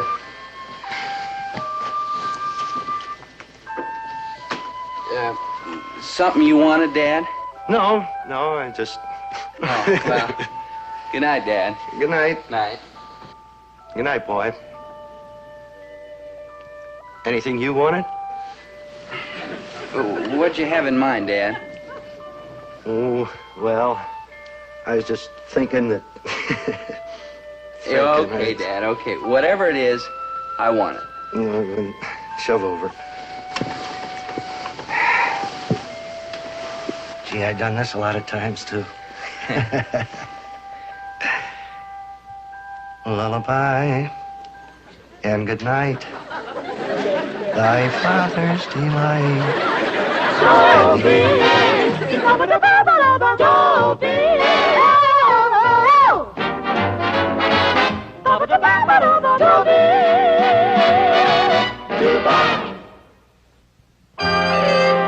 Yep, that's one way my father's been acting lately.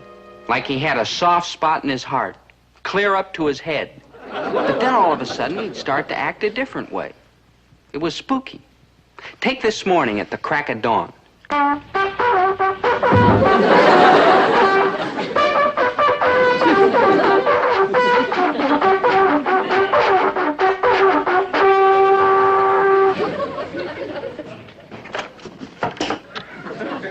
Herbert T. Gillis, have you gone completely out of your mind? Don't you know that it's 5 o'clock in the morning? Of course I know it's only 5 o'clock in the morning. That's the whole idea. Dad, what was that terrible tune you were playing? That was not a terrible tune. That was reveille, and you better get used to it, boy, because when you get in the Army, you're going to hear it every a.m. at 5 o'clock as long as you wear that glorious uniform. 5 o'clock every morning? Right. I'll flip. You will not. No son of Herbert T. Gillis flips in the Army. Besides, this is just part of a hot plan I got to break in gradual to all these new GI things. A hot plan? Well, it better not include me. It does not, Winnie. Dispatch! Excuse me. Back to bed, dude. Well, that's better. Not you. Come here. Now, look, in a few days, you're going into the Army, right? Right. Why, until you leave, we're going to run this place like the best spit and polish outfit in the whole United States Army. We got to toughen you up, boy. Toughen you up. We do? Sure, and you're going to love it. Up every morning at 5 o'clock. Calisthenics, manual of arms, field rations, barracks inspection. Barracks inspection? Sure, that's where you're going to live. Oh, and you're going to be way out in front of all those new recruits. Why, when you get new recruits, hey, maybe we better get Maynard in on this. After all, he's going into the Army with you, and he might as well have the benefit of my experience, too.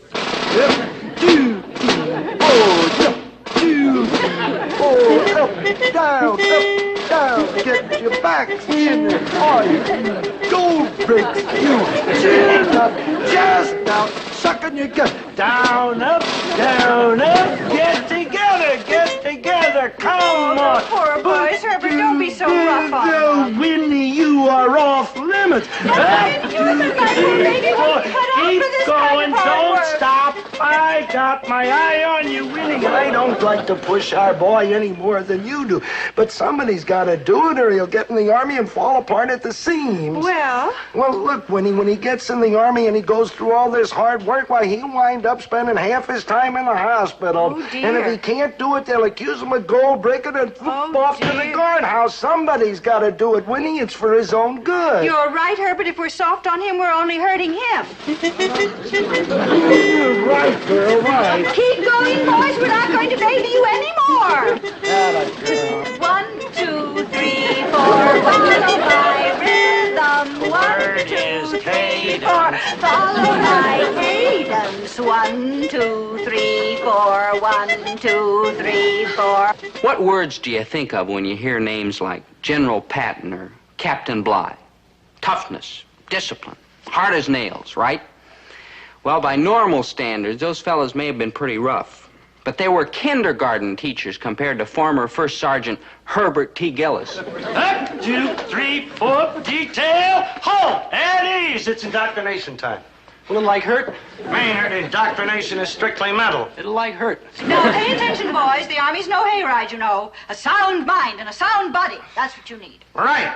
Now, I'm going to tell you a few things about the good old United States Army. In my book, there's nothing better could happen to a young man than the good old United States Army. Oh, well, do I remember when I was enlisted 20 years ago? What was I? A small man running a small grocery in a small town, and what am I today? A small man running a small grocery in a small town? Soldier. The Army taught me courage, self-determination. The Army taught me to be a man of character. That's right, boys. In the Army, you learn how to take care of yourselves. Self-reliance, teamwork. Not to mention probably a good trade or profession. Right. Like right. So why are we afraid of the Army, Maynard? How should I know, Dobe? You started this whole thing. Thanks to the United States Army, I am a man of character. You asked me how the United States Army made me into a man of character? Not me. Did you ask him, Dobe? Not me. Well, I'll tell you how the United States Army made me into a man of character, because the United States Army is a great teacher. You ask me what the United States Army teaches, I'll tell you what the United States Army teaches. You ask him, Dobe? Not me. Must be an echo around here or something. The United States Army teaches you to be a man with guts, a man of discipline, a man of determination, a man of self-reliance. Dobie? You're in basic training. And your outfit is ordered to crawl a half-mile on their bellies with full packs. A half-mile? On our bellies? 18 inches over your head is a murderous stream of machine gun fire. Machine gun fire? From real machine guns? Do you panic, men? No. Why? Because you've been trained, you've been indoctrinated, you've attended the lectures. So what do? You creep and you crawl inch by inch and foot by foot, and suddenly staring you right in the face is a murderous strand of barbed wire. Barbed wire? Like barbed wire? And there you are. If you raise your head 3 inches, he ain't got it. And 3 inches in front of you, that murderous barbed wire. So what do? I desert. I really have no right to be worried about Dobie going into the Army. He's not going to be hurt, and they'll make an even better boy of him than he is. He'll be more reliable and self-disciplined and courteous. So what are you carrying on about? Because he's my baby. Winnie, please. Cut that out. Oh, Winnie. Come on now. From here on in, we gotta be rough on Dobie. Unemotional. Casual. Severe.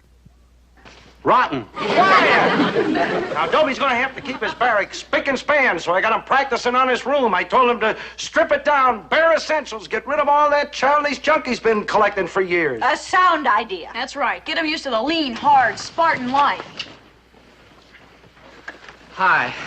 I think I got most of the junk, Dad. Boy, and what a pile of junk. A busted ukulele, a Little League baseball cap, and what is this? A petrified frog. Oh, great. Just what the Army needs. A petrified frog in every footlocker. The Army's no nursery school, you know. That's right, Buster. No more silly, sentimental nonsense. Yeah, what do you want me to do with all this stuff, Dad? Burn it. Look at this. An old Parcheesi gate. Burn it. An old bird's nest. Burn it. An old torn heart. Burn it. Yeah, Oh, no, you don't. Zelda. Nobody burns this priceless memento while there's breath in my tiny body. Dobie, how could you forget? Forget what? Miss Blankenhorn's Friday afternoon dancing class. Don't you remember the Valentine's Day dance? Miss Blankenhorn took a bunch of paper valentines and cut them in half with the edges all kind of jagged. And she gave half to the boys and half to the girls. And each boy had to find the girl whose valentine matched his half. And look. Zelda, this all seems kind of silly. See? Dobie's matched mine and mine matched his, and I knew it was fate. I knew Dobie and I were meant for each other. Zelda! I've been saving my half since I'm 10 years old. Please, Mr. Gillis, don't make Dobie throw his away. All right. Keep the torn heart, but the rest of this junk has got to go to the incinerator, boy. Yeah. Hold it, good buddy. You can't burn this. This was the first drum I ever beat. A drum. That's what they used to call a bongo in the olden days. It used to be your drum, good buddy, remember? Yeah, I remember, Maynard. Yeah, the first time I ever saw you, you were sitting in the park beating this drum. We were little tiny kids, about 1 year old. About 10, Maynard. Yeah, like that. Anyhow, you were beating that drum, and man, were you lousy. No offense. No offense, no. So I said to myself, Maynard G. Krebs, you gotta get that drum away from that offbeat cat who's running the bongos into the ground. Or your name ain't Maynard G. Krebs. Excuse me, Maynard. I know this is a little off the subject, but that G in Maynard G. Krebs, I still don't know what it stands for. Walter. Oh. So I said to myself, Maynard G. Krebs, you gotta get that drum away from that cat. So I tried to take it away from him. Yeah, and I socked you in the jaw. Yeah, and it hurt. I don't think I had no beard then. No. So you tried to swap me something for the drum. I tried to swap you everything. My bowl of tinfoil it took half my life to collect, my pet turtle, my slippery willow whistle, my appendix in a glass jar. Yeah, but I wouldn't trade. You know, you were a hard man to do business with, till I finally came up with something you really wanted, then we swapped and I got the drum. Well, if you swapped Dobie for the drum, how come he wound up with it? My mother made me trade it back. Well, what did you trade for it in the first place? My little brother Harold. Sometimes I think you have an impediment in your head. Gee, thanks, Mr. G. So you see how important this drum is to me. This is where I first learned the beat. Don't make Dobie burn it. Please, Mr. G. All right. You keep the drum, you keep the torn heart, but the rest of this stuff has got to go. Is that clearly understood? No exceptions. All right, boy. To the incinerator on the double. 1, 2, 3, 4. 1, 2, 3, 4. Detail. Oh, to the rear heart.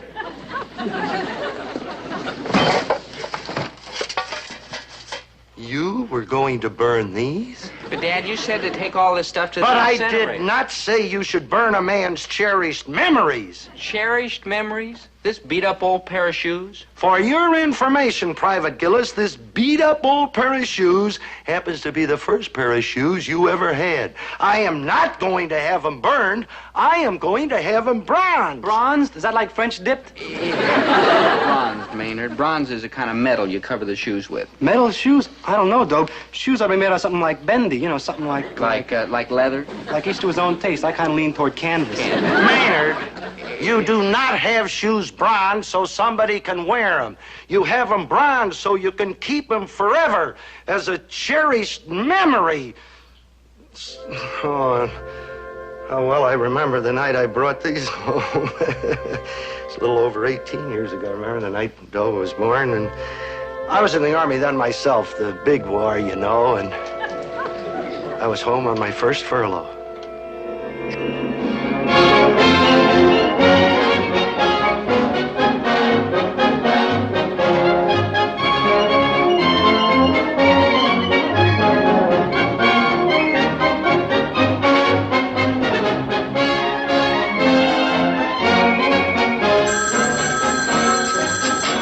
Gillis Grocery Store, Herbert T. Gillis. Oh, hello, Ed. Yeah, no, I got a weekend furlough.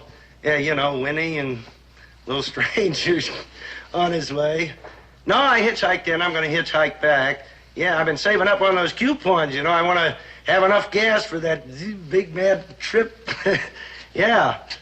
Yeah, well, I'll call you the next time I'm in, Ed. Yeah, say hello to the guys down at the shipyard for me, huh? Okay, so long.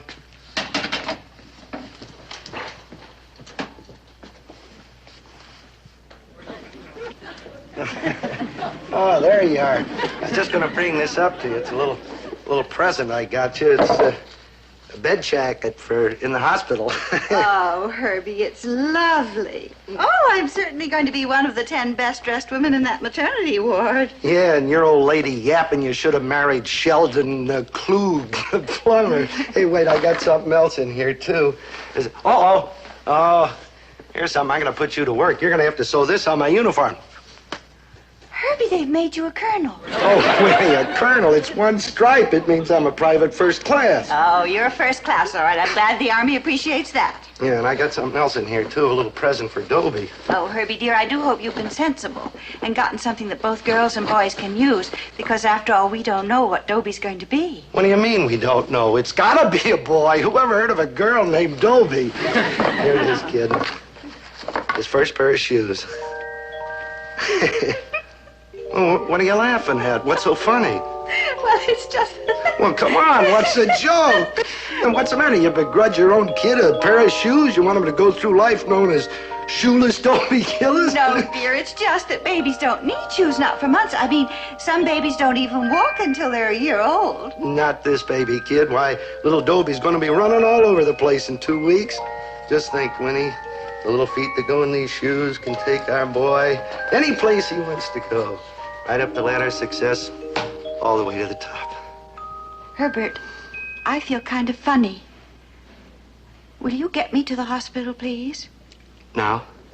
Yes, Herbert. The hospital. Now? Yes, Herbert. How do you know? No, dear, I just know. Now, come on. Are you sure? Yes, dear, I'm sure. How can you be sure?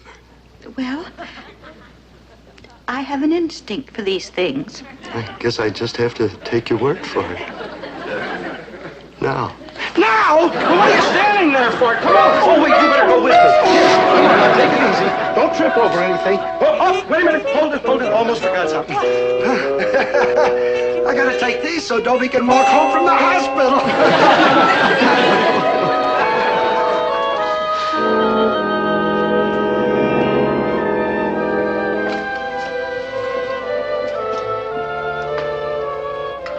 Dad? Herbert? Mr. Gillis? Oh, let me alone. Can't a man look at a pair of baby shoes without everybody yapping at him? Yeah, those are my folks, and they really love me. Oh, sure. Sometimes they're a little unreasonable, and they yell at me, and they don't let me have the car when I want it, like that, but...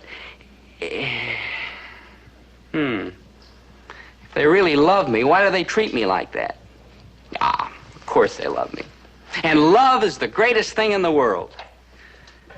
Ask anybody. You're wrong, Dobe. The greatest thing in the world is jazz. No, Maynard, the greatest thing in the world is love. Sure, Dobe, like when you love jazz. Yeah, that doesn't compare with loving people. People? Like mothers? Right, Maynard. Like fathers? Right. Like aunts and uncles? Right, and like girls, too. Like bi, Dobe. Maynard, someday you'll learn that loving a girl's the best kind of love there is. It gives you a wonderful feeling, like something running around inside your chest, like some happy little furry animal. Like chipmunks? Yeah, like chipmunks. Like squirrels?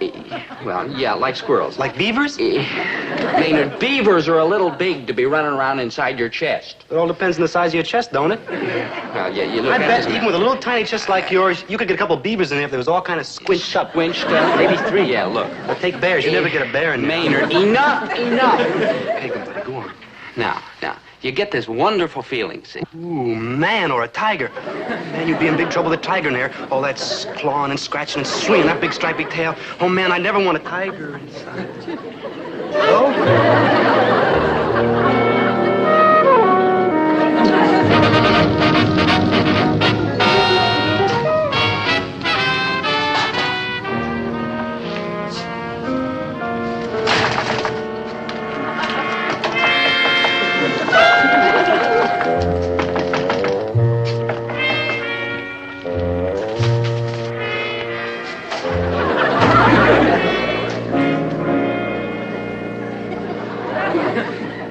Hi, Zelda. Never mind the small talk. I'm here for a reason. Oh? I know tell you're worried about going into the Army. No, I'm not. Yes, you are. New world, new life, new problems. Of course you're worried. Well, maybe just a little. Right. That's why I'm here. I'm going to give you some comfort, a rock you can cling to in the troubled days ahead. Like what? Like me. Zelda! Dobie, while you're in the Army, I want you to be absolutely, positively confident of one thing. I'll be waiting for you. Figures. Through thick and thin, through storm and strife, through fair weather and foul, I'll be waiting. Zelda, no offense, but who asked you? Dobie, you mean after all these years you're still fighting me? Zelda, let me put this as kindly as possible. I've always said you're a fine girl and a true friend, and you've got a big heart and a big brain and a lot of perseverance. Right. And Brains, heart, guts, decency, loyalty, sweetness. That's me, true? True, but yes. But you're looking for some pretty empty-headed little piece of fluff with a heart like a stone and a brain like a raisin. I wouldn't put it that way. Well, I would, and I'm right. When are you going to get wise, you poor dear fool? Now, let's say you find this gorgeous girl. What's the future going to be like? Don't you know that Zelda. beauty disappears, skin wrinkles, teeth crumble, hair falls out? What do you end up with? A hag with no brains in her shrunken head and no love in her withered heart. Zelda. Take the long view, Look. Poopsie. Take me. What's my future like? Just this. I'm going to get braver and better and smarter and sweeter. The only thing I'm not going to get is homelier. Now, how can you lose? Zelda, No, look. don't give me an answer now because you're just too dumb. Maybe time will bring a little intelligence to that tiny brain pan. A slim possibility, but we live in hope. Anyhow, Poopsie, I'll be waiting. Zelda! I'll be waiting. Yep, my family and friends. They're a hard bunch of people, all right. They're about as tough as a bowl of mush. And I love them for it. But I've got to admit one thing. When the day finally came for me to go off to the Army, they stuck to their guns. No tears, no demonstrations, no sloppy sentiment. He's coming down now to say goodbye, so don't forget, unemotional. Tough, unconcerned. Casual. Well? This is it. Yes, this is it. That's what it is. It. I'll write you off, and If you happen to think of it, okay. Don't put yourself out. You got nothing better to do. I don't want you to worry about me. Worry. That's a laugh. Hardy har har. And a heart. Well, You better hurry up, boy. You're going to miss your bus. That's right. The Army's got no patience for soldiers who show up late. The Army's no country club, you know. yeah. Well, Dad, What? don't you want to shake hands? If you want. Mom, So long, kid. Zelda, On your horse, boy. Time's a-wasting. Dobie, his country's waiting and he's wrinkling. Go already. yeah, I guess I better.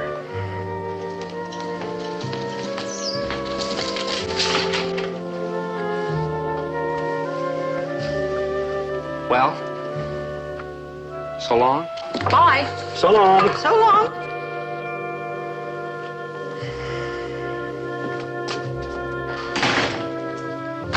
Well, you came through with flying colors, ladies. Unemotional. Tough. Unconcerned. Casual.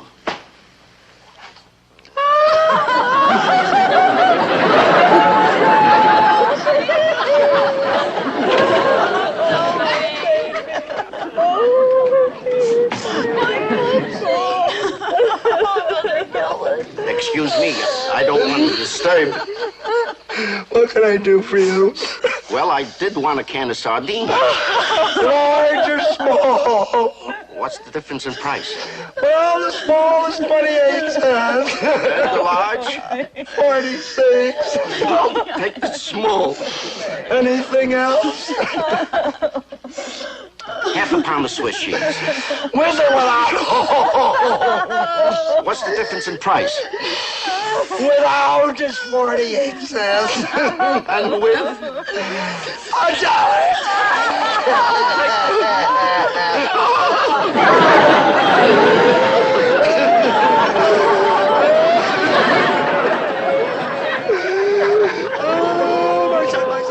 My son.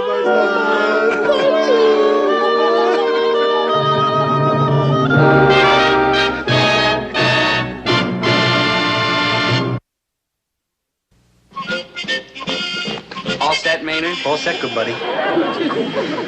Gee, it gives you kind of a funny feeling, doesn't it? I mean, leaving all the old familiar things behind. Yeah, it makes me like all misty, so I'm not doing it. You're not doing it? Right. Remember what your father said about having your baby shoes turned into bronze so we always can have them around? Yeah. Well, it gave me an idea, though. An idea? Yeah, watch. Hmm?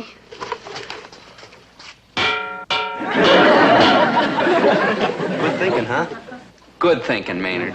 Uh-huh. Dobie, how come nobody else ever tells me how smart I am? Jealousy, Maynard. Pure jealousy. All set? Yeah. Well, we're off. Over hill, over dale, we will hit the dusty trail.